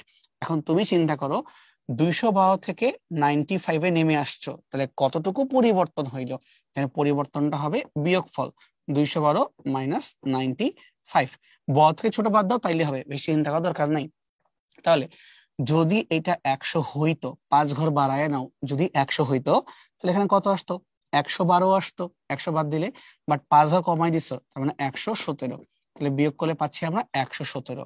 তাহলে এইটা হচ্ছে আমাদের তাপমাত্রার পরিবর্তন, কিন্তু জিজ্ঞেস করছে পরিবর্তনের হার। তাহলে কি করব? এটাকে ডিভাইড করে দিব সময়ের সাপেক্ষে। তাহলে এই যে ডেল্টা এফ, যে পরিবর্তনটা পাইলাম, তাকে সময় দিয়ে ভাগ দিব। তাহলে 117 ডিভাইড বাই 50। আমাদের উত্তর হচ্ছে এত ডিগ্রি ফারেনহাইট পার সেকেন্ড। যে তুমি এইভাবে চেঞ্জ হচ্ছ, হোপফুলি আমি বুঝতে পারছি। 5 সাথে 35, 63 আর 32। এখন এত যে কষ্ট করলা, জিনিসটাকে এভাবে না করেও আরো ইজিলি করা যেত। কেন? তার কারণ তোমাকে প্রশ্নে যদি বলতো 100 থেকে 35-এ যে নামানো হইলো, এইটা না বলে যদি তোমাকে বলতো যে সাপোজ আমরা 30 ডিগ্রিতে কনভার্ট করলাম, এটা না বলে বললো 30 ডিগ্রি কমাই দিলাম, দেখুন এক কথা না। এ কথা মানে হচ্ছে তুমি যদি ধরে নাও আদি তাপমাত্রা C1 আর নতুন তাপমাত্রা C2, তুমি C1 এবং C2 দুইটাই জানো, তুমি সেখান থেকে বের করতেছো F1 এবং F2, সেটা একটা কথা। আর ডিরেক্টলি বলতাম যে না, C1 থেকে C2 এদের মধ্যে ডিফারেন্সটা কত, অর্থাৎ ডেল্টা সি যদি বলতাম, তো দেখো তো 100 আর 35 পার্থক্য কত হয়? 65 ডিগ্রি সেলসিয়াস। ধরো তোমাকে প্রশ্নে বলা আছে 65 ডিগ্রি সেলসিয়াস বাড়াবো বা কমাই দিব, শুরু কত শেষ কত আমি জানি না, এইটা বললাম। এবং এই ঘটনা করছে কতক্ষণে? 50 সেকেন্ডে। তাহলে বের করো যে ফারেনহাইট স্কেলে ব্যবধান কত। তখন কিন্তু আমরা কনভার্সন করতে পারতামই না, তখন কিভাবে অঙ্কটাকে করা যাবে সেটা হচ্ছে আমাদের মেইন প্রশ্ন। এইভাবে যখন কনভার্টটা করছিলাম C-0/5 এবং F-32/9, কনভার্ট যখন করছিলাম, এটা ভালো করে চিন্তা করো, উপরে তুমি কি করতেছিলা? তুমি আসলে উপরে ব্যবধান গুলাকে চিন্তা করতেছিলা। এই জন্য C-0 কে আমরা ডেল্টা সি আর F-32 কে আমরা ডেল্টা এফ এভাবেও চাইলে লিখতে পারি, কোনো সমস্যা নাই। অথবা কেউ চিন্তা করতে পারো এইটাকে যে আমরা দুই ভাগে ভাগ করি, অর্থাৎ একবার C1/5 F1-32/9, এটা একবার। আর দ্বিতীয়বার আমরা লিখবো আবার C2/5 সমান সমান F2-32/9। এভাবে ধরে আমরা বিয়োগ করব, যা মন চায় করো, তুমি ঘুরে ফিরে আসলে এই জায়গাতেই আসবা। অর্থাৎ মেইন কথা হইলো লবে থাকবে আমাদের সি বা এফ এর পরিবর্তন, আর নিচে হবে আমাদের কত ঘরের অনুপাত, 5 ঘর না 9 ঘর, সেটা। তাহলে এখন যে মানটা বসাই দিই, দেখো উত্তরটা কিন্তু মেলা উচিত। তাহলে ডেল্টা সি কত? 100 থেকে 35, তা হচ্ছে 65। তাহলে 65 ডিভাইডেড বাই 5 ইন্টু 9 সমান সমান হচ্ছে আমাদের ডেল্টা এফ। তাহলে বড় দেখি যে 65 আর 5-এর অনুপাত কত হবে। তাহলে 5 × 10 = 50 আর 3 × 5 তোমার হচ্ছে 15, মানে 5 13 65। তো এখানে গুণ করবো আমরা 13, তার সাথে 9 কে। দেখো গুণ করে 3 নং 27-এ 7, হাই থাকে 2, 9 কে 9, 117। তাই দেখো এখানে তোমার পার্থক্য ছিল 117 ডিগ্রি ফারেনহাইট, ওখানে কিন্তু পার্থক্য আসছে 117 ডিগ্রি ফারেনহাইট। তাই কোনটা বেশি ইজিয়ার? এত কষ্ট করাচ্ছে এটা বেশি ইজিয়ার না? তাই আমরা এইভাবে আগাবো। তো এটা হচ্ছে আমাদের ডিগ্রি ফারেনহাইটের পরিবর্তন, কিন্তু প্রশ্নে চাইছিল পরিবর্তনের হার। তাই কি করব? ডেল্টা এফটা বের করা হয়ে গেলেই তাকে সময় দিয়ে ভাগ দিব। বুঝতে পারছি? তোমার ইচ্ছা যে তুমি কি এভাবে মান টান বের করে প্রতিবার ক্যালকুলেট করে কষ্ট করে বের করবা, নাকি একবারে অনুপাত ধরে বের করবা। আমি হলে বলবো অনুপাত ধরেই বের করো, এটা কি বেশি ফাস্ট না? অথবা তোমাকে স্যার কনফিউজ করতে বলেই দেয় তাপমাত্রা পার্থক্য এত হইলে কনভার্ট করো, বোথ কেসে কিন্তু আমি লাভজনক অবস্থায় আছি। বুঝতে পারছি? ঠিক আছে, চলো সামনে গাই, আমরা কিছু প্রবলেম সলভ করা যাক। কোন তাপমাত্রায় কেলভিন এবং ফারেনহাইট স্কেলে একই পাঠ দিবে? দেখো এইটাই কিন্তু একটাই বলতেছিলাম যে কেলভিন এবং ফারেনহাইট কখন সেম হয়, 574.25। আমি না হয় 573 মনে রাখছিলাম, সমস্যা কি? কাছাকাছি তো, তাই না? হয়ে গেল। কোন তাপমাত্রা, আচ্ছা এটা সলভ করে কিভাবে সেটা আমি বলে দেই। সেটা হলো যে F-32 ডিভাইডেড বাই 9 সমান সমান K-273 ডিভাইডেড বাই 5। যেহেতু সমান সমান তাপমাত্রায় দেখাবে, তাই আমরা এফ আর কে দুইজনের পরিবর্তেই এখানে এক্স বসাবো, অর্থাৎ এক্স মাইনাস 32 ডিভাইডেড বাই 9 সমান সমান এক্স মাইনাস 273 ডিভাইড বাই 5। আমরা এইভাবে ধরে আগাবো এবং পেয়ে যাবো মানটা। তো এটা কিন্তু মুখে মুখে করতে গেলে অ্যাকচুয়ালি খবর হয়ে যাবে, সো এটা এই জন্য ক্যালকুলেটর আগে থেকে করে আমাদের একটু মুখস্থ রাখা উচিত, বুঝছো? সো আমরা এই অঙ্কটা কিন্তু একটু আগেই বলতেছিলাম যে এগুলা মনে রাখলে আমাদের জন্য সুবিধা। কোন তাপমাত্রায় সেলসিয়াস এবং ফারেনহাইট স্কেলে একই পাঠ দিবে? তার মানে আমরা সেলসিয়াস সমান সমান ফারেনহাইট সমান সমান এক্স এভাবে লিখবো। তাহলে C by 5 equal to F minus 32 divided by 9। এটাকে বসে কাটাকাটি করলেই পেয়ে যাও মানটা 40 না -40। এখানে উত্তরটা হবে -40। প্লাস আর মাইনাস এক কথা না, যার জন্য যেটা আমরা সেটা এখানে পিক করব। ওকে, সামনে এগোনো যাক। উষ্ণতা মিতিক ধর্ম সম্পন্ন বস্তুর উদাহরণ কোনটি? কৈশিক নলের রক্ষিত পারদ, হ্যাঁ থার্মোমিটার, হিট দিলেই উঠে যায় আবার কমাই দিলে নেমে যায়। প্লাটিনাম তার, অবশ্যই। তাপযুগলের পরিবাহী তার, ঠিক আছে।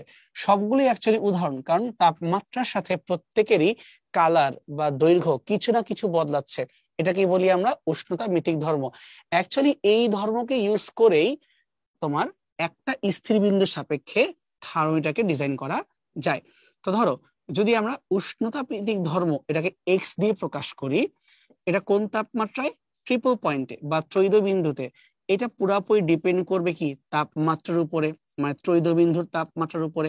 যেমন ধরো ত্রৈধ বিন্দুর তাপমাত্রায় একটা বস্তুর যে রোধ তার মান হচ্ছে ধরে নাও 10 ওহম, তাহলে অন্য যে কোনো তাপমাত্রায় তার কি রোধের মানটা বাড়তেও পারে কমতেও পারে, বাট পরস্পরে তো সমানুপাতিক, তাই না? যে যে কোনো তাপমাত্রায় রোধের মানটা সমানুপাতিক। তাহলে আমরা এই দুইটাকে যে অনুপাত করি, অন্য যে কোনো মোমেন্টে যে বৈশিষ্ট্য ডিভাইডেড বাই ত্রৈধ বিন্দুতে যে বৈশিষ্ট্য সমান সমান অন্য যে কোনো মোমেন্টে যে তাপমাত্রা ডিভাইড বাই ত্রৈধ বিন্দুর তাপমাত্রা। এই অনুপাত দিকে বের করে ফেলতে পারবো না?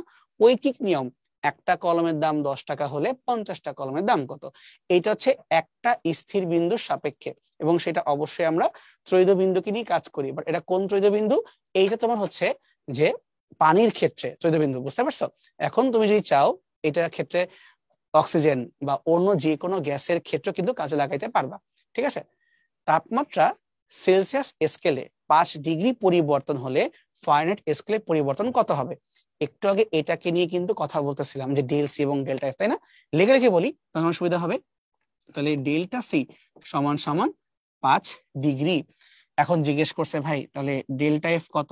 এটা আমাদের নিজেদেরই পারা উচিত। একটু আগে বলছিলাম যে সি বাই 5 সমান সমান এফ মাইনাস 32 ডিভাইড বাই 9।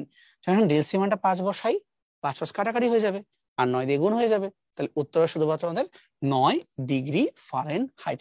খুবই ইজি জিনিস, কিন্তু প্র্যাকটিস করলেই মোটামুটি পাওয়া যাবে। ওকে, বুঝতে পারছি আমরা। এবার যাই রাজশাহী ইউনিভার্সিটি 14-15 একটা প্রবলেমে। কোন তাপমাত্রায় সেলসিয়াস এবং কেলভিনে একই মান পাওয়া যাবে? এটা কিন্তু আমরা একটু আগে বলছিলাম এটা কখনোই সম্ভব না, কারণ সেলসিয়াসের সাথে 273কে যোগ করার পরে পাওয়া যায় কেলভিন। এটা কখনোই পসিবল না যে কোনো সংখ্যাকে 273 দিয়ে যোগ করলে সেই সংখ্যা আসে, ইম্পসিবল। তাপমাত্রার এক স্কেল হতে আরেক স্কেলে পরিণত করার সম্পর্ক কোনটি? আচ্ছা, মনে আছে জিনিসটা কি ছিল? সেটা হচ্ছে যে কোনো তাপমাত্রার মান মাইনাস যখন তোমার বরফ বিন্দু হবে, মানে আইস পয়েন্ট, ডিভাইড বাই যখন বাষ্প হবে মাইনাস আইস পয়েন্ট। ওই যে যে কোনো তাপমাত্রা হতে বরফ, বাষ্প হতে বরফ, এই যে অনুপাতটা প্রত্যেকটা স্কেলের ক্ষেত্রে সেম থাকতে হবে। আমি চেক দাও এরকম কোথায় লেখা আছে? সো পাট পাট পাট, ঠিক আছে। মাইনাস নিম্ন, ঊর্ধ্ব ঊর্ধ্ব তো হবে না, সো অ্যান্সার একটাই। সো যে কোন তাপমাত্রা থিটা মাইনাস বরফ বিন্দু ডিভাইড বাই বাষ্প বিন্দু মাইনাস বরফ বিন্দু, ঊর্ধ্ব আর নিম্ন স্থিরাঙ্ক, ঠিক আছে। সো অ্যান্সার এখানে বি, বাকিগুলো ভুল, ঠিক নাই। এবার এতক্ষণ যে পড়াইছিলাম তোমাকে সিম্পল জিনিসটাই সুন্দর করে এখানে সামারি করে দিয়ে দেওয়া আছে, কারণ বাকি পেজগুলোতে অনেক বেশি লেখালেখি। সো তুমি যদি চাও জাস্ট এই জায়গাতে এসে একবার দেখলেই হবে যে আমরা এতক্ষণ ধরে কি পড়াইলাম, এবং দেখো কালার চেঞ্জ করে করে তোমাদেরকে বুঝে দেওয়া আছে কি কি আমাদের লাগবে বা কি কি আমাদের দরকার নাই। ওকে, সামনে আগাইতে পারি। এবার যাবো আমরা তাপগতিবিদ্যার প্রথম সূত্র। খেয়াল করে দেখো, এখানে শুধুমাত্র সূত্রের পার্ট থেকেই মোটামুটি রিসেন্ট ইয়ারে কিন্তু প্রশ্ন এসে বসে আছে। মানে আমরা যে অনেক হাই লেভেলে ম্যাথ করতেছি ব্যাপারটা কিন্তু তা না, সূত্রটাকে ধরেই চাইলে বেসিক ম্যাথ দেওয়া যায়, কিন্তু যদি ব্যাখ্যা না বুঝো বেসিক ম্যাথে আটকায় যাবা। তাহলে আসো আগে আমরা একটু থিওরি পার্ট থেকে বোঝার চেষ্টা করি যে তাপগতিবিদ্যার প্রথম সূত্র কি নিয়ে কাজ করে।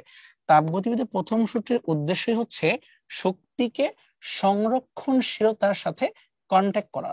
অর্থাৎ আমরা জানি, এভাবে বলা ঠিক না যদিও, আমি আবার ক্লিয়ার করে বলি, শক্তি অলওয়েজ সংরক্ষিত, যাই দিব তাই পাবো। ওইটার সাথে এই গ্যাসের শক্তির মধ্যে কন্ট্যাক্ট করানো বা সিম্পলি একই জিনিস, এটা ক্লিয়ার করে দেওয়া। এখানে ডিকিউ ডিইউ ডিডাব্লিউ কোনটা কি জিনিস সেটা বুঝতে হবে। ডিকিউ হচ্ছে, কিউ মানে তোমার তাপ শক্তি, এটা বাড়তেও পারে কমতেও পারে। ইউ মানে অভ্যন্তরীণ শক্তি, বাড়তেও পারে কমতে পারে। আর কৃত কাজকে আমরা লিখতেছি এখানে ডিডাব্লিউ দিয়ে, সেটাকে আমরা চাইলে আবার পিডিভি দিয়েও ভেঙে লিখতে পারি। মেইন ঘটনা হইলো এই জায়গাতে যেটা, তুমি কি কোন সিস্টেমে তাপ শক্তি দিবা নাকি নিবা, এই ব্যাপারটা কি তুমি এখানে ক্লিয়ার করতে পারতেছো, এবং তার সাথে বৃদ্ধি পাচ্ছে নাকি হ্রাস পাচ্ছে তাকে আমরা প্লাস এবং মাইনাস দিয়ে ব্যাখ্যা করতে পারি। জিনিসটা তুমি এইভাবে চিন্তা করতে পারো যে ধরো আমাদের কাছে একটা সিলিন্ডার আছে, সেই সিলিন্ডারের উপরে এই যে এখানে তোমাকে পিস্টন দেওয়া আছে, এবং ধরলাম সিলিন্ডারের ভিতরে আমরা কিছু পরিমাণের একটা নির্দিষ্ট সংখ্যক মোলের গ্যাসকে নিচ্ছি, এবং আমরা এখানে সবকিছুকে আদর্শ গ্যাস দিয়ে চিন্তা করতেছি। যদি এই সিলিন্ডারটার নিচ থেকে আমরা এখন তাপ দেওয়া শুরু করি, মানে হিট দেওয়া শুরু করি, তাহলে কি অবস্থা হবে? অবভিয়াসলি গরম হবে। কিন্তু গরমটাকে আমরা এবার খাঁটি বাংলা না বলে আরেকটু বোঝার চেষ্টা করি। যখন নিচ থেকে আমি তাপ শক্তি ওকে দিচ্ছি, তার মানে কি এই সিস্টেমের ভিতরে তাপ শক্তি প্রবেশ করতেছে। এই যে তাপ শক্তি ওর ভিতরে প্রবেশ করতেছে, তার মানে ওর ভিতরে তাপটা বৃদ্ধি পাচ্ছে। ভিতরে তাপ শক্তি যখন বৃদ্ধি পায় বা সিস্টেম যখন গ্রহণ করে, সেটাকে আমরা ডিরেক্টলি বলি এই যে ধনাত্মক পার্ট, যে সিস্টেমের ভিতরে তাপ শক্তি দেয়া হইলো বা ও রিসিভ করলো। কিন্তু ধরো যদি আমরা একটা গরম সিলিন্ডারকে পরিবেশে রেখে দেই, আমরা কোনো হিট দিব না, তখন কি হবে? এই সিলিন্ডারের বয় থেকে তাপ শক্তি পরিবেশে মুক্ত হয়ে যাবে না, তখন এটা হবে সিস্টেমের তাপ হারানো বা ডিকিউটা হয়ে যাবে নেগেটিভ। ওকে, এবার চিন্তা করি, যখন আমরা তাপ শক্তি দিচ্ছি, সেই তাপ শক্তি দিলে কি হচ্ছে? যে তাপ শক্তি দিলাম এটাকে আমরা চাইলে ডিকিউ এভাবে লিখতে পারি। সেটা দুইটা ভাগে বিভক্ত হবে। একটা হবে এই যে ভিতরে আমার গ্যাসীয় কণাগুলো আছে, সেই কণাগুলা নিজের আগে কিছু শক্তি সঞ্চয় করবে, এটাকে বলি আমরা গ্যাসের অভ্যন্তরীণ শক্তি। এটা কিছু পরিবর্তন হবে। অভ্যন্তরীণ শক্তির মধ্যে কি কি থাকতে পারে? ভাইব্রেশন থাকতে পারে, ঘূর্ণন থাকতে পারে, চলন গতি হইতে পারে। তো এই যে তার শক্তিগুলো, সে প্রথমে এই শক্তিকে বৃদ্ধি করে, কারণ যেহেতু আমি ওকে এনার্জি দিচ্ছি, ও আগে নিজের ভিতরে এই অভ্যন্তরীণ শক্তিকে বৃদ্ধি করবে। বৃদ্ধি করা হয়ে গেলে তারপরে ও কিছু কৃত কাজ করবে। সেটাকে আমি কিভাবে বুঝবো? আমি দেখতে পারবো যে ওই গ্যাসটা এই পিস্টনটাকে ধাক্কা দিয়ে, এই যে তোমার সিলিন্ডার যে পিস্টনটা, এই পিস্টনটাকে ধাক্কা দিয়ে এইভাবে উপর দিকে উঠায় ফেলতেছে। তার মানে যখন দেখবো যে সিলিন্ডারের পিস্টনটা উপরে উঠে আসতেছে, অর্থাৎ গ্যাস নিজে চাপ দিয়ে এই কাজটা করতেছে, এটাকে বলবো আমরা ধনাত্মক কাজ, মানে গ্যাস নিজে করলো বা সিস্টেম নিজেই কাজটা করলো। কিন্তু যদি উল্টা হইতো, যে যদি এই পিস্টনটাকে আমি নিজে চাপা দিয়ে নামাই দিতাম, তাহলে কিন্তু সিস্টেমের উপরে কৃত কাজ হইতো এবং ওইটা হয়ে যাইতো নেগেটিভ। ঠিক আছে, তো আমরা আশা করি এখান থেকে বুঝতে পারছি যে প্লাস এবং মাইনাস বলতে কি বোঝায়। বৃদ্ধি পাইলে পজিটিভ, কমে গেলে নেগেটিভ। সিস্টেম নিজে করলে পজিটিভ, সিস্টেমের উপরে করলে নেগেটিভ। এই তো সিম্পল ব্যাপার হচ্ছে এই এতটুকুই।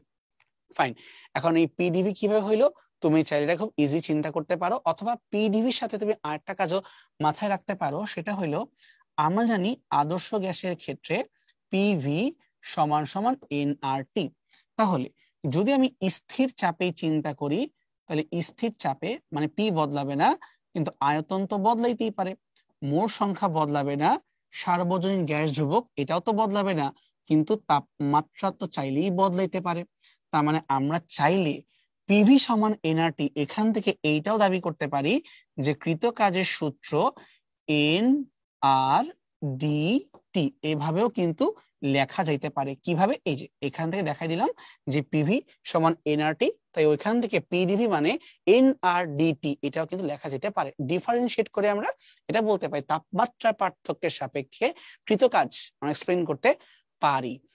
ঠিক আছে, তাহলে এখন দেখি। একটু আগে বলতেছিলাম যে ভাই অভ্যন্তরীণ শক্তি কথা মানে কি, মানে ডি ইউ বা অভ্যন্তরীণ শক্তি পরিবর্তন ওর ভিতরে যা আছে মানে ওর ইন্টারনাল এনার্জি, এটাকে কিভাবে করতে পারি, যতটুকু গতিশক্তি আছে আর যতটুকু বিভব শক্তি আছে পুরাটার যোগফলকে আমরা বলতে পারি ওর অভ্যন্তরীণ শক্তি।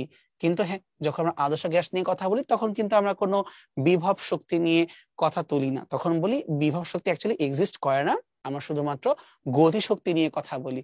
এখন এটার ভিতরে কিন্তু আরো কিছু ব্যাপার স্যাপার থাকবে, বলছিলাম ঘূর্ণন থাকতে পারে, ভাইব্রেশন থাকতে পারে, ট্রান্সলেশন মানে জাস্ট রৈখিক গতি এগুলোও থাকতে পারে।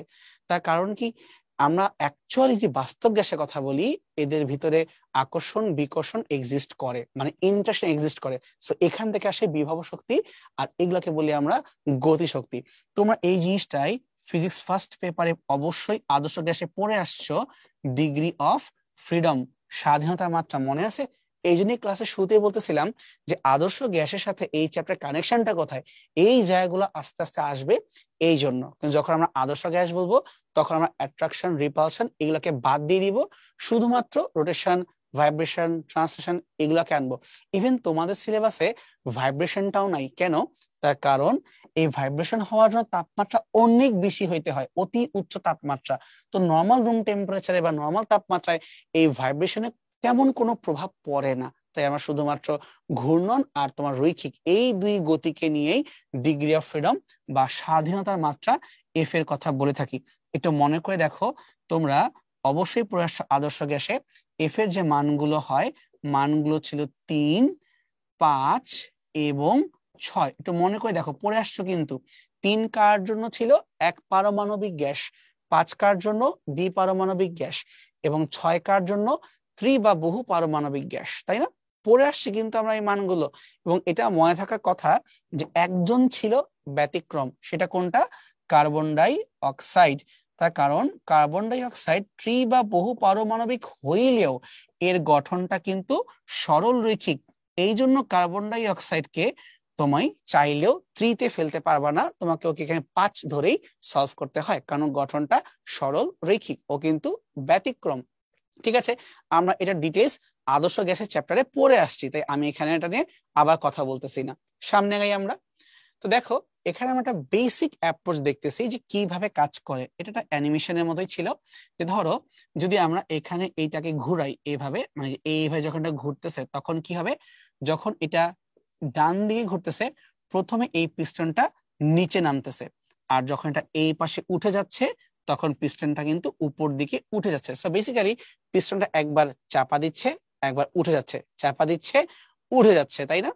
এখন এইটাকে বাস্তবে আমি ঘুরাবো না, এটাকে অ্যাকচুয়ালি বাস্তবে আমি ঘুরাবো না। ব্যাপারটা এরকম, আমি যে নিচ থেকে হিট দেওয়া শুরু করি তাহলে কি হবে, এই সিলিন্ডারটার ভিতরে এই যে এই পিস্টনটা আছে যে মুভ করতে পারে, কিছু নির্দিষ্ট পরিমাণের গ্যাস রাখা আছে। তাহলে এখন যে আয়তন, আদি আয়তনটা হচ্ছে V1। আমি এখন নিচ থেকে কোনো হিট দেই নাই, যখনই হিট দেওয়া শুরু করব, এই যে মোমবাতি দেখো জ্বালাই দিলাম, মানে হিট দেওয়া শুরু করলাম DQ, এবং পজিটিভ কেন, তার কারণ আমি হিট দিচ্ছি, সিস্টেম নিচ্ছে। তখন কি হবে, এই যে আদি আয়তন ছিল V1 এখন এটাই বৃদ্ধি পেয়ে গেল V2। কিভাবে? পিস্টনের যে ক্ষেত্রফল তা কিন্তু বদলাই নাই, ক্ষেত্রফল কিন্তু কনস্ট্যান্ট আছে, কিন্তু কি চেঞ্জ হয়ে গেছে, এইটার মাথা একটু উপরে উঠে গেছে। মানে ধরো ছিল এই লেভেলে, চলে আসছে এই লেভেলে, তাহলে পিস্টনটা যতটুকু উপরে উঠে গেল সে কি বললো ছোট হাতের ডি বলতে পারি, ধরো বললাম ছোট হাতের ডি। তাহলে আয়তনের পরিবর্তনটা কিভাবে বের করবো? তাহলে আয়তনের পরিবর্তনটা হচ্ছে, ক্ষেত্রফল তো চেঞ্জ হচ্ছে না কিন্তু তোমার এখানে দৈর্ঘ্যটা চেঞ্জ হয়ে যাচ্ছে। একটা কাজ করি, এই দৈর্ঘ্যকে ডি দিয়ে লিখলে তুমি কনফিউজ হয়ে যাবা, এটাকে আমরা লিখি এইভাবে, ডি এক্স, মানে ধরলাম উপরে এক্স অক্ষ, তাহলে ক্ষেত্রফল ইন্টু যতটুকু উপরে উঠে গেল সেটা হচ্ছে আমাদের এখানে আয়তনের পরিবর্তন। তাহলে যে এখান থেকে বলি আমাকে কৃতকাজটা বের করে দাও তো, তাহলে কৃতকাজটা হবে পি ইন্টু ডিভি। এখন বুঝতে পারছো যে এইভাবে আসলে আসছে যে তুমি যখন তাপ দিচ্ছ ক্ষেত্রফল চেঞ্জ হচ্ছে না, বাট গ্যাসের তো এখানে আয়তনটা বৃদ্ধি পাচ্ছে, অর্থাৎ ডিভি হওয়ার জন্য একটা উপরে ডিএক্স হচ্ছে, ওই ডিএক্সটাই আমার কৃতকাজকে ইন্ডিকেট করাই দিচ্ছে, ফোর্স ইন্টু ডিস্টেন্স এখান থেকে আসছে। ঠিক একইভাবে আমি যখন মোমবাতি নিভাই দেই ও আবার আগের জায়গায় ব্যাক আসবে, সো বাড়বে কমবে বাড়বে কমবে, এইটি প্রসেস। যে তুমি যখন হিট দিবা এটা উপরে উঠবে একদিক ঘুরাবে, আবার যখন হিট তুমি সয় দিবা নিচে নামবে আরেক দিক ঘুরবে। অর্থাৎ আমি চাইলে এই হিট এনার্জিকে মেকানিক্যাল এনার্জি কনভার্ট করতে পারি, আবার চাইলে মেকানিক্যাল এনার্জি দিয়েও কিন্তু আমি হিটে ব্যাক আসতে পারি। যাক, এখানে টার্গেট ওটা না, এখানে টার্গেটটা হচ্ছে হিট থেকে কিভাবে আমরা মেকানিক্যাল এনার্জিতে যাইতে পারবো। এবং এখানে অবশ্যই আমি যে টোটাল এনার্জি সাপ্লাই দিব তার একটা পার্ট আগে গ্যাসের ভিতরে অভ্যন্তরীণ শক্তির মধ্যে ব্যয় হবে, এবং তারপরে বাকি যা থাকবে সেটা দিয়ে এই পিস্টনটা উঠানামা করবে বা সিম্পলি আমাদের কৃতকাজটা হবে। ঠিক আছে, সবাইকে ভেঙে লিখলাম পিডিভি, কিন্তু মনে রাখবো অবশ্যই আগে অভ্যন্তরীণ শক্তি পরিবর্তন হবে, মানে নর্মালি এটা হবে, তবে স্পেসিফিক কেসে দাও হইতে পারে, ওটা একটু পরে আলোচনা করব। তাপগতিবিদ্যার যে প্রথম সূত্র, এটা মেইন প্রবলেমটা কি বা সীমাবদ্ধতা কি, এটা কিন্তু আমাদের ভাবার দরকার আছে। কারণ যদি তাপগতিবিদ্যার প্রথম সূত্র দিয়েই সবকিছু ব্যাখ্যা করা যাইতো তাহলে তো আমাদের তাপগতিবিদ্যার দ্বিতীয় সূত্রকে লাগতো না, তাই না? প্রথম সূত্রের মধ্যে আমি কি পাচ্ছি? প্রথম সূত্র শুধু আমাকে এইটা বলতেছে যতটুকু এনার্জি আমি দিব সেই এনার্জিটা বিভিন্ন রূপে রূপান্তরিত হবে, দ্যাটস ফাইন। কিন্তু ও একবারও বলতেছে না কাজ যে হবে তার গ্যারান্টি কি, অর্থাৎ তুমি যে তাপ শক্তি দিলেই তুমি কাজ পাবা তার গ্যারান্টি কি। অর্থাৎ তুমি জ্বালানি দিলা কৃত কাজ পাইলা, দ্যাটস ফাইন, কিন্তু যদি এখন আমি নিজে মোটর সাইকেল ঠেলে ঠেলে নিয়ে যাই তাহলে কি আমি জ্বালানি ব্যাক পাবো? এইটা নিয়ে কিন্তু কোনো কথাবার্তা ও বলতে পারে না। ও খালি আমাকে বলতে পারে যে কিভাবে এনার্জি কনভার্টটা হচ্ছে, বাট উল্টা পাশে আসতে পারবেও কিনা এইটা নিয়ে কিন্তু ওর কোনো আইডিয়া নাই। ঠিক সিমিলারলি কোন ঘটনা স্বতঃস্ফূর্ত ভাবে ঘটবে আর কোনটা ঘটাইতে হবে এটাও কিন্তু ওর ক্ষেত্রে বলা পসিবল হয় না। যেমন বরফ গলে পানি হবে নাকি পানি তোমার জমে বরফ হবে, এটা কিন্তু ক্লিয়ার করতে পারে না। বুঝতে পারছি? এটা বোঝার জন্য আমার আর একটা সূত্র দরকার পড়ে যাবে। ইভেন আরো প্রবলেম আছে, প্রথম সূত্র কোনোভাবেই এটা বলতে পারে না, মানে কোনো শর্ত আরোপ করতে পারে না যে একটা ইঞ্জিন বছরের পর বছর কি কাজ করতে পারবে নাকি কোনো এক সময় নষ্ট হইতে পারে। অর্থাৎ যে কোনো যন্ত্র কাজ করার কি কোনো শর্ত আছে কিনা এইটাও সে ক্লিয়ার করতে পারে না। কথা বুঝতে পারছি? এই তিনটা বেসিক প্রবলেম দেখা যায় তাপগতিবিদ্যার প্রথম সূত্রে, ওইটা ঠিক করার জন্য আনবো আমরা তাপগতিবিদ্যার দ্বিতীয় সূত্র। এটা আমরা পরবর্তী ডিসকাস করব, এই জায়গাতে আমরা আনতেছি না, পরে ক্লাসে আসবে সেটা। এখন হচ্ছে অঙ্কে চলে আসি। আমাদেরকে বলা হচ্ছে স্থির চাপে 8 গ্রাম হাইড্রোজেন 10 থেকে 15 তাপমাত্রায় উন্নীত করতে বহিস্থ কাজের পরিমাণ বের করো। চাপ তো স্থির, এটা কাজ করি। আমাদেরকে বলা আছে হাইড্রোজেন যে ভর এটা তোমার 8 গ্রাম, তাহলে হাইড্রোজেনের মোল সংখ্যা এই নাম বের করতে পারি কিভাবে? ব্যবহৃত ভর ডিভাইডেড বাই আণবিক ভর। তাহলে এখানে মানটা কত আসে? হাইড্রোজেনের কিন্তু আণবিক ভর এখানে 1 গ্রাম না, 2 গ্রাম। তো তুমি 8 কে ভাগ দাও 2 দিয়ে, হয়ে গেল 4। তাহলে মোট সংখ্যা হচ্ছে আমাদের এখানে 4। প্রথমে আমরা এইটা, ঠিক আছে। এখন দেখো তাপমাত্রার পার্থক্য ডেল থিটাও বলতে পারো, আবার তুমি চলে ডেল্টা টিও বলতে পারো, তুমি ডিটিও বলতে পারো, সবই আসলে এক কথা, কোনো পার্থক্য নেই। এটা কত? 10 থেকে 15। তাহলে 5 ডিগ্রি সেলসিয়াসের পরিবর্তন মানেও যা, 5 কেলভিনের পরিবর্তন মানেও তা, কোনো সমস্যা নাই। তাহলে কৃতকাজের সূত্র কি? কৃতকাজ তো হচ্ছে ডিডাব্লিউ সমান সমান পি ডিভি, অথবা একটু আগেই বলছিলাম আমরা চাইলে পি ডিভি কে এন আর ডিটি এভাবে কিন্তু লিখে ফেলতে পারি, তাই না? এখন এন এর মানটা কত? এখানে তোমার এন এর মানটা হচ্ছে 4, আর এর মান কত? 8.314, আর ডিটি তাপমাত্রা পার্থক্য কত? 5। তার মানে বলতে পারি 20 ইন্টু 8.314। যদি তুমি গুণ করতেই চাও আগে তুমি শূন্যটাকে গুণ করে দাও, তাহলে 2 ইন্টু 83.14। এবার লাস্ট কাজ জাস্ট 2 দিয়ে মাল্টিপ্লাই করব, তাহলে দশমিকের পরে 14 হয়ে গেল 28, 3 হয়ে গেল 6, 8 হয়ে গেল 16। এটা হচ্ছে আমাদের জন্য কৃত কাজ। তবে মজার বিষয় হচ্ছে তুমি এটাকে এত কষ্ট করে না লিখে জাস্ট এই লাস্ট লাইন থেকে ডিরেক্টলি বললেই পারতা যে ভাই আপনার যে বহিস্থ কাজটা হবে এটা হবে 20 ক্যাপিটাল আর একটু ফাঁকা রেখে জুল। কেন এইভাবেও তুমি লিখতে পারতা, তার কারণটা হচ্ছে আর তো এটা গ্যাস কনস্ট্যান্ট, এটা কখনোই বদলাচ্ছে না। দ্যাটস ওয়াই আমরা চাইলে এটাকে 20 আর দিয়েও রাখতে পারবো, তাতে কোনো সমস্যা নাই। হোপফুলি আমরা বুঝতে পারছি। চলো সামনে আগাই। তো এখানে গ্রাফ দেওয়া আছে, এই গ্রাফ থেকে বলতেছে কৃত কাজ বের করো, আর একটা কোনো ক্লু দেয় নাই। এখন হুট করে ভাবতে পারো যে ভাই একটা গ্রাফ কই শুরু কই শেষ এর কিচ্ছু ক্লিয়ার করতেছে না, খালি এই একটা বিন্দু আর এই একটা বিন্দু আছে এবং সরল পথ, কিন্তু আমি কি নিচে নামবো না উপরে উঠবো তাও তো ক্লিয়ার করে নাই। এটা কাজ করি, আমি ক্লিয়ার করে দিই। ধরলাম এটাকে আমরা একটা বিন্দু এ, এটা একটা বিন্দু বি, তাহলে আমরা এখানে কাজ বের করব দুইবার। একবার আমরা বের করব যদি এ থেকে বি এর দিকে যাই তখন কৃত কাজ কত, তো আরেকবার আমরা বের করব যে উল্টা হয় যদি আমরা বি থেকে এর দিকে যাই তখন কি হবে। তুমি ভাবতে পারো ভাই একই কথা না, না একই কথা না, পার্থক্য আছে, এই জন্য আমরা দুইবার করব। প্রথমে যদি আমরা এ থেকে বি এর দিকে যাই, একবার চিন্তা করো তো এ থেকে বি এর দিক তুমি যখন যাচ্ছ এইভাবে, আমরা কালার চেঞ্জ করে দেই, এই যে এ থেকে বি এর দিক যাচ্ছ, নিজের কাছে প্রশ্ন করো তো তোমার কি আয়তন বৃদ্ধি পাচ্ছে নাকি হ্রাস পাচ্ছে। এ তে আয়তনের মান তোমার হচ্ছে 40 আর বি তে আয়তনের মানটা হচ্ছে 80।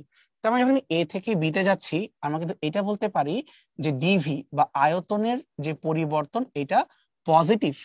কিন্তু যদি আমরা বি থেকে এর দিকে যাইতাম তখন আয়তনের পরিবর্তনটা কেমন হয়, তখন কিন্তু আয়তনের পরিবর্তনটা হয় নেগেটিভ। তার মানে অঙ্ক কর আগেই আমি অন্তত এটা বুঝে গেছি এ থেকে বি তে যাওয়া এটা ধনাত্মক কৃত কাজকে মিন করে, আর বি থেকে এ তে আসা এটা ঋণাত্মক কৃত কাজকে মিন করে। সো আয়তন বৃদ্ধি পাওয়া মানে পজিটিভ, আয়তন হ্রাস পাওয়া মানে নেগেটিভ। একটু তো আমরা গেস করতেই পারতেছি। তাহলে এখন আসো আমরা একটু বের করার চেষ্টা করি যে কিভাবে কাজটা করব। আমি তো মোল সংখ্যাও জানি না, এখানে গ্যাসের নামও জানি না, তাপমাত্রাও জানি না, আমি কিছুই জানি না। আমি খালি জানি বিভিন্ন পয়েন্টে প্রেসার ভলিউম আর কিছু আমার আইডিয়া নাই। এটা কি বোঝার জন্য তুমি একটু এইভাবে চিন্তা করতে পারো যে যখন আমরা কৃত কাজটা বের করতেছিলাম তখন আমরা কিভাবে বলতেছিলাম, চাপের সাথে আয়তনের পরিবর্তনকে চিন্তা করতেছিলাম। একটু ক্যালকুলাসের ভাষায় যদি আমরা চিন্তা করি তা আমার টোটাল কৃত কাজ কিন্তু আসলে একটা চাপের সাথে ক্ষুদ্র ক্ষুদ্র আয়তনের পরিবর্তনকে ইন্টিগ্রেট করে যা পাওয়া যাবে সেই জিনিসটাকেই বোঝাচ্ছে, তাই না? আমি টোটাল কাজটাকে বের করতেই চাই আর কি। তা ধরো তো যদি আমাকে একটা গ্রাফ দেওয়া থাকে এইভাবে, এখানে ধরো ওয়াই অক্ষে পি দেওয়া আর ধরো তোমাকে এক্স অক্ষে এখানে ভি দেওয়া, আর ধরো এইটা গ্রাফটা যে কোনো একটা বক্র কার্ভ আমাকে এরকম দেওয়া আছে, তাহলে আমি আসলে এটা কি বুঝতে পারতেছি, আমরা চাইলে এইটাকে কি এভাবে অ্যাজিউম করতে পারতেছি না যে ভাই ইন্টিগ্রেশন অফ ওয়াই ডিএক্স এরকম কিছু আমাকে বলতেছে, অথবা এক্স ডিওয়াই। তার মানে এক্স অক্ষের সাপেক্ষে, অর্থাৎ এই যে এক্স অক্ষর মান এখান থেকে এই পর্যন্ত, তাহলে এক্স অক্ষের মান এইখান থেকে এই পর্যন্ত, কথা অ্যাকচুয়াল মিনিং হলো আদি আয়তন থেকে শেষ আয়তন পর্যন্ত যদি আমরা ইন্টিগ্রেট করি তাহলে কি পাবো, আমরা কি আসলে এই যে এই কার্ভের নিচে যে ক্ষেত্রফলটা আছে আমরা কি আসলে ইন্টিগ্রেট করলে এটা পাবো না? ম্যাথে পড়ে আসা কথা যে যখনই আমরা কোনো ফাংশনকে ইন্টিগ্রেট করি, যার সাপেক্ষে ইন্টিগ্রেট করি তার ওই অক্ষের সাথে গ্রাফটার কতটুকু ক্ষেত্রফল সেটা আমরা বের করতে পারি। তো এই জায়গাটা আমাকে বুঝাই দিবে কৃত কাজের মান। বাট প্রবলেমটা কোথায়? প্রবলেমটা হইলো তুমি এখান থেকে কৃত কাজ পাবা ডিডাব্লিউ অর ডাব্লিউ, ওকে সমস্যা নাই। প্যারাটা হইতেছে পজিটিভ না নেগেটিভ, এটা বুঝবো কেমনে? এটা বুঝার জন্য তুমি দেখবা আয়তন বাড়ছে না কমছে। তাহলে আমরা কাজ করতে পারি, আমরা এখন বলতে পারি যে ভাই মেইন সলিউশন হলো যদি কৃত কাজ বের করতে চান তাহলে আপনাকে এখানে এরিয়া বের করতে হবে, তারপর যা করেন করেন। কিন্তু এরিয়াটা কি ভাই নিব? এরিয়া তো এখানে পি এর সাথেও নেওয়া যাবে আবার ভি এর সাথেও নেওয়া যাবে। তুই চিন্তা করো কৃত কাজ কার সাপেক্ষে হয়? আয়তনের পরিবর্তনের সাপেক্ষে। তাই তুমি এখানে যে কাজটা করবা সেটা হলো আয়তনের অক্ষের উপরে আগে লম্বা লম্বা দাগ দাও। এই যে আয়তনের অক্ষের উপরে এরকম লম্বা লম্বা দাগ দিলাম। এটা হচ্ছে আমাদের V1, এটা হচ্ছে আমাদের V2। তাহলে এই দুই আয়তনের ভিতরে যতটুকু এরিয়া পাওয়া যাবে সেটা হবে আমাদের উত্তর। সো বেসিক্যালি এই জায়গাটুকু হচ্ছে, এই যে গ্রিন কালার দিয়ে মার্ক করতেছি, এইটা হবে আমার জন্য ক্ষেত্রফল। আশা করি তোকে বুঝাই বলতে পারছি যে আসলে কেন ক্ষেত্রফলটাকে আমরা এভাবে আঁকলাম। কারণ ইন্টিগ্রেশনটা যার সাপেক্ষে হবে সেই অক্ষের সাথেই ক্ষেত্রফলটা নিতে হবে কার্ভের জন্য, অন্য কোনো অক্ষের উপরে নেওয়া যাবে না, সেটা অন্য কিছু মিন করবে। এখন আমরা চাচ্ছি এই সবুজ কালারের ক্ষেত্রফলটা বের করতে। কিভাবে বের করতে পারি? চিত্র থেকে তো বের করা যায়। একটা কি সুন্দর ট্রাপিজিয়াম শেপ হয়ে গেছে না? তা ট্রাপিজিয়াম শেপের জন্য ক্ষেত্রফল সূত্র কি ছিল? হাফ ইন্টু সমান্তরাল বাহুদ্বয়ের যোগফল। এই বাহুর মান কত? 8 একক। আর এই লম্বা বাহুর মান কত? 5 একক। তার মানে সূত্র হচ্ছে হাফ ইন্টু সমান্তরাল বাহুদ্বয়ের যোগফল 8 যোগ 5 ইন্টু কি মধ্যবর্তী লম্ব দূরত্ব। তাহলে V1 থেকে V2 এটা হচ্ছে মধ্যবর্তী লম্ব দূরত্ব। 40 থেকে 80 কত ঘর আগাইছো? 40 ঘর আগাইছো, তাই গুণ করলাম 40। একটা ছোট ইস্যু আছে, সব ঠিক লিখছি, শুধু একটা জিনিস বাদে, সেটা হইলো একক। এখানে আয়তন সিসি আর এখানে চাপ কিলো প্যাসকেল। তাহলে এদেরকে আগে ভদ্র বানাইতে হবে। কিলো প্যাসকেল মানে কি? 1000 প্যাসকেল। আর সিসি কথার মানে কি? Centimetre cube. তো সেন্টিমিটার কিউবকে যদি মিটার কিউব করো তাহলে কি হবে? 100 কে ভাগ দিব, আবার কিউব করতে হবে। তাহলে 2 শূন্য 3 বার পাওয়ার -6 মিটার কিউব। এই দুই বান্দাকে আবার গুণ দিতে হবে। তাহলে যাই বের করছো তার সাথে 10⁻³ এবং 10⁻⁻6 দুইটা মানকে গুণ দিতে হবে। গুণ দেওয়ার পরে যে আমি আলটিমেটলি অ্যান্সারটা এখান থেকে বের করতে পারবো। তাহলে আসো বের করি। 2 48 20, 8 5 কত হয়? 13।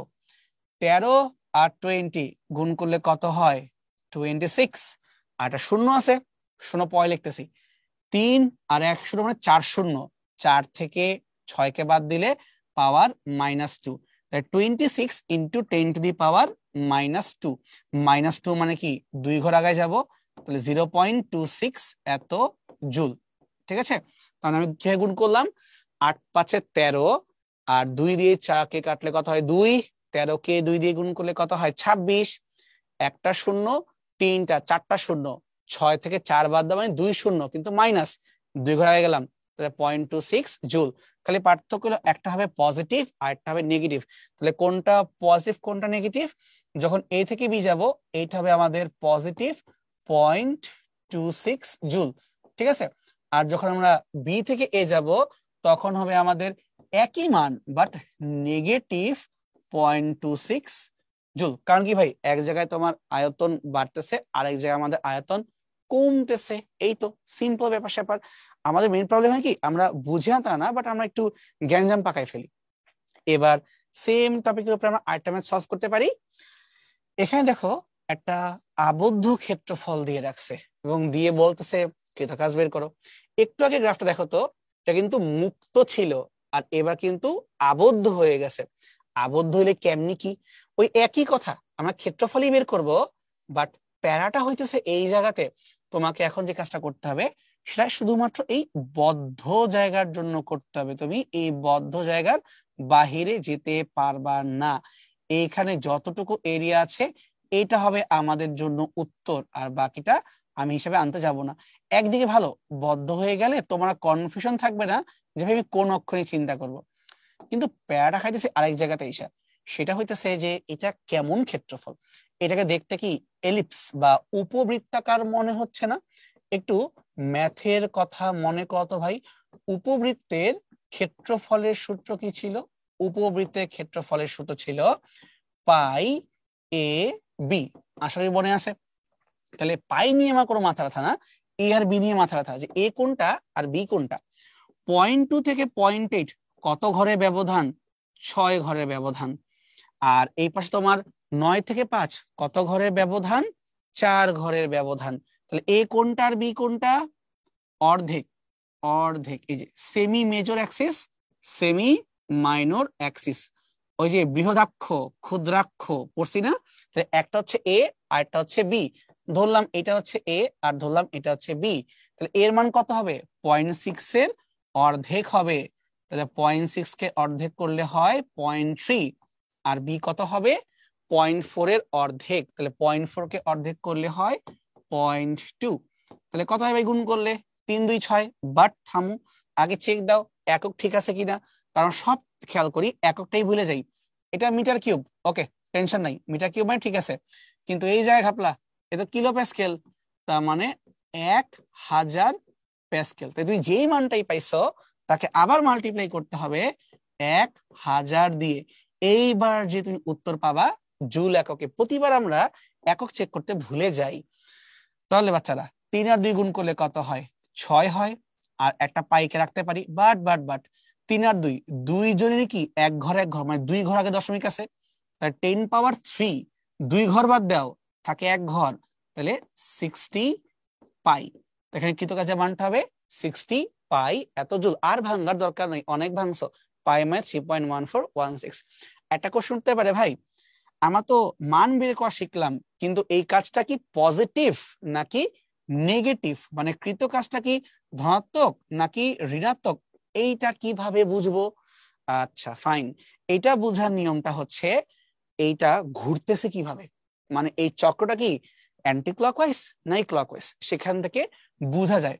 এরকম চাক্রিক যদি হয়, সেটা যেমনই হোক না কেন শেপ, এই চাক্রিক যদি হয় শেপটা যেমনই হোক না কেন, যদি ঘড়ির কাঁটার দিকে ঘুরে তাহলে কাজ হবে পজিটিভ। এটা মনে রাখবা যে ঘড়ির কাঁটার দিকে যদি ঘুরে তাহলে কাজ হবে পজিটিভ, আদারওয়াইজ বুঝে গেছো, আদারওয়াইজ মানে নেগেটিভ হবে, যে আমরা ঘড়ির কাঁটার বিপরীত দিকে ঘুরি। সো এটা হচ্ছে পি, এটা হচ্ছে আমাদের ভি। ওকে, সামনে আগাই। এটা কাজ করতে পারো, বাসায় চিন্তা করতে পারো কেন ক্লকওয়াইজ এর ক্ষেত্রে এটা পজিটিভ হইলো আর কেন অ্যান্টি ক্লকওয়াইজ নেগেটিভ হইলো। এটা হিন্দি। এখানে তুমি যখন চিন্তা করবা এই কার্ভটাকে দুই ভাগে ভাগ করবা, একটা হচ্ছে উপরের অংশ আর একটা নিচের অংশ। এবার চিন্তা করবা কার এরিয়া বেশি, উত্তর পেয়ে যাবা। একটু চিন্তা করো, সব বলতে মজা হইলো না, এটা চিন্তা করো। আচ্ছা, এবার এই প্রবলেম থেকে কি সলভ করতে হবে?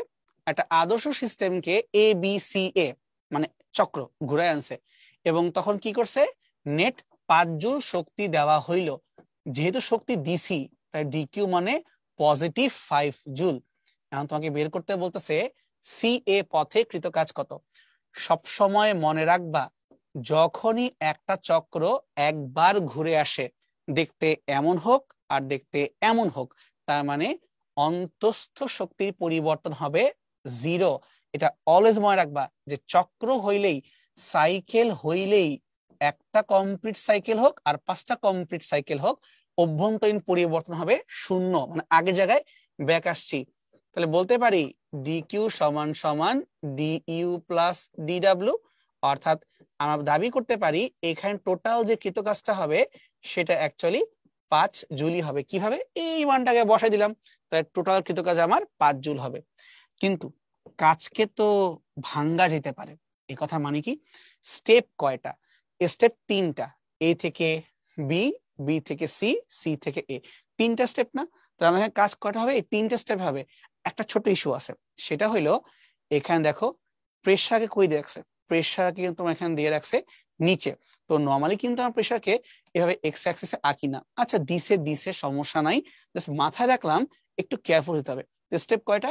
A B, B C, C এ, 3টা স্টেপ। তাহলে বলতে পারি টোটাল কৃত কাজ মানে হচ্ছে এইটা 3টা স্টেপে, এ বি, বি সি আর তোমার হচ্ছে সি এ সমান সমান যোগ করলে আসবে 5, সবগুলো মিলেমিশে। দেখো তো এখানে কি এমন কোন জায়গা আছে যেখানে কাজ হবে না? দেখো তো, এক দেখায় বোঝা যায় কিনা যে এই লাইনটা কাজ হবে না। কাজ কখন হবে না? যদি কমন সেন্সে আসি, যে যদি আয়তনের পরিবর্তন না হয়। কারণ কি দেখো ভাই, ডি ডাব্লিউ সমান সমান সিম্পল ভাষায় বললে পিডিভি। যদি কোনো কারণে আয়তনের পরিবর্তনটা 0 হয়, তখন কৃতকাজ কি হইতে হবে? 0 হইতে হবে না, কারণ শেষ তো হয়নি, আয়তন চেঞ্জ হয়নি নেই। তো দেখো তো এই যে আয়তনের অক্ষে 2 লেখা আছে, দেখো তো আয়তনের অক্ষে 2 লেখা আছে। আমি যদি এই বি পয়েন্ট থেকে সি পয়েন্টের দিকে অগ্রসর হই, এই যে বি পয়েন্ট থেকে সি পয়েন্টের দিকে যদি অগ্রসর হই, একবার নিজেই চিন্তা করো তো কি ঘটনা ঘটতেছে। এটা হলো বি পয়েন্টের আয়তন 2, সি পয়েন্টেরও আয়তন 2, তাহলে বিসি অংশে কি কোনো আয়তনে পরিবর্তন হয়? হয় না। তাহলে বিসি অংশে কোনো কাজ হওয়া উচিত? হবে না। তাহলে বিসি অংশে কাজ হয়ে গেল 0। এক দেখাতে দেখলাম যে ভাই এটা কিন্তু হবে 0। এবার আসো, আমাকে তো আগেই বলছে সি এ পথে কাজ কত বের করতে হবে। এবি পথে কিছু করা যায় কিনা। এবি পথ কোনটা ভাই? এই যে এইটা, এ থেকে বি, এইভাবে এটা আমি জিগজ্যাগ করে আঁকলাম। এটা হচ্ছে এ বিন্দু, এটা হচ্ছে আমাদের বি বিন্দু। তাহলে এ বি পথে কৃত কাজ কত, এটা আমাকে সবুজ কালারের পথের জন্য কাজটাকে বের করতে বলতেছে। একটু মনে করে দেখো তো, আমরা যেই পথে কাজ জানতে চাই সেই পথের ক্ষেত্রফলটাকে বের করলে হয়ে যাবে না? যদি এই চিত্রটাকে নিজেরাই একবার আঁকার চেষ্টা করি, এইভাবে ওয়াই অক্ষে পি নিব আর এক্স অক্ষে ভি নিব। তুমি একটু এবিটাকে বোঝার চেষ্টা করো তো। এ বিন্দুর জন্য দেখো চাপের মানটা কত? 10। তো ধরলাম এখানে চাপের মান তোমার হচ্ছে 10। এ বিন্দুর জন্য আয়তন কত? 1। ধরলাম যে এইটা আমাদের এ বিন্দু, যা এখানে আয়তনটা হচ্ছে 1, এবং এইটা কোথায় আগায় যাবে? এ থেকে বি এর দিকে এইভাবে আগায় যাব। তাহলে বি পয়েন্টের জন্য আয়তন কত? 2। তাহলে বি পয়েন্টের আয়তন হচ্ছে আমাদের এখানে 2। এই যে আমি এ থেকে বি এইভাবে আগায় গেলাম। এরপর আমরা বি থেকে সি একটু নিচে এভাবে নেমে আসব, এই যে বি থেকে সি। কিন্তু সি পয়েন্টের জন্য চাপ কত? যাই না।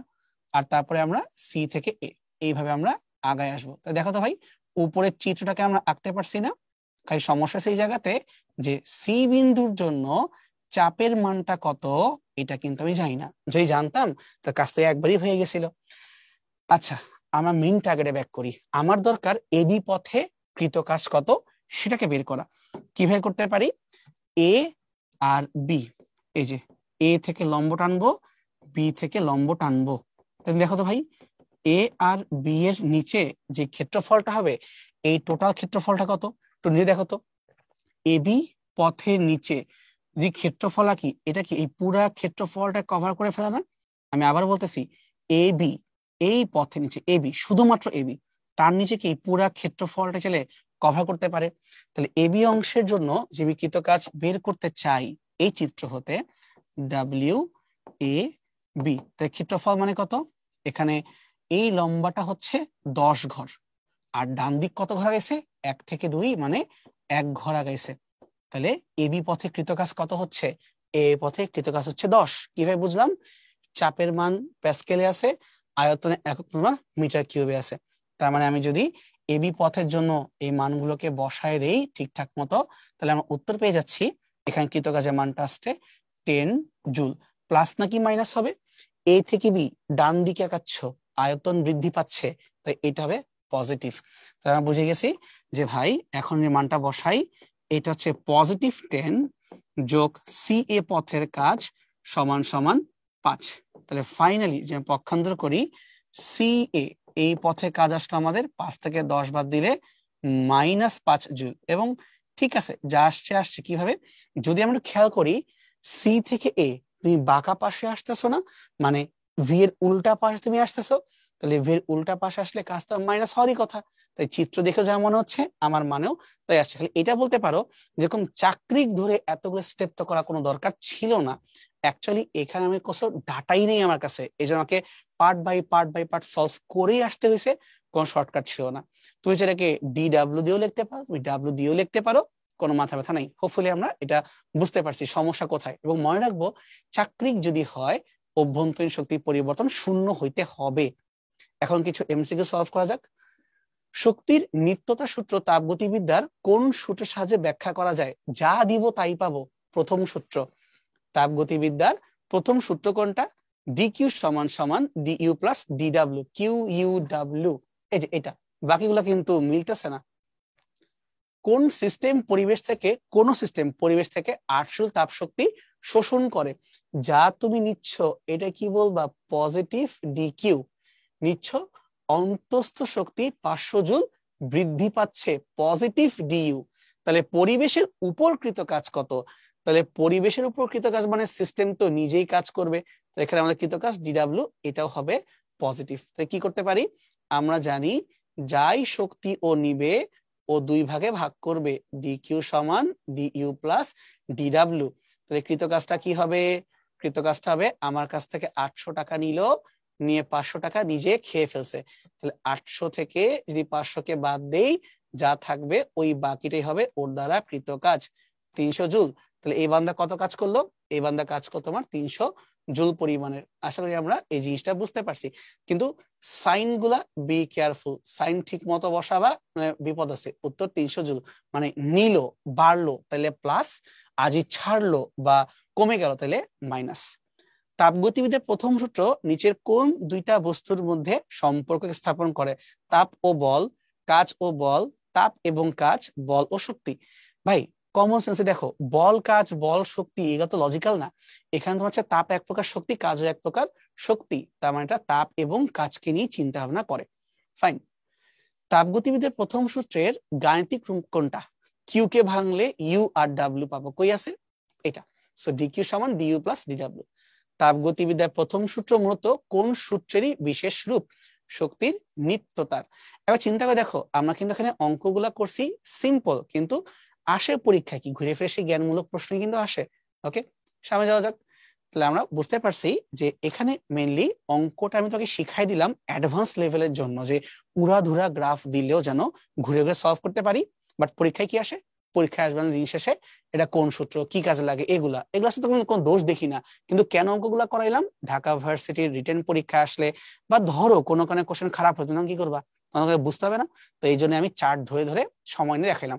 ঠিক আছে, তাহলে আজকের ক্লাসে আমাদের এই পর্যন্তই ছিল। বাসায় ভালো করে প্র্যাকটিস করো, হোপফুলি কারো কোনো সমস্যা হবে না। ওকে, থ্যাংক ইউ এভরিওয়ান।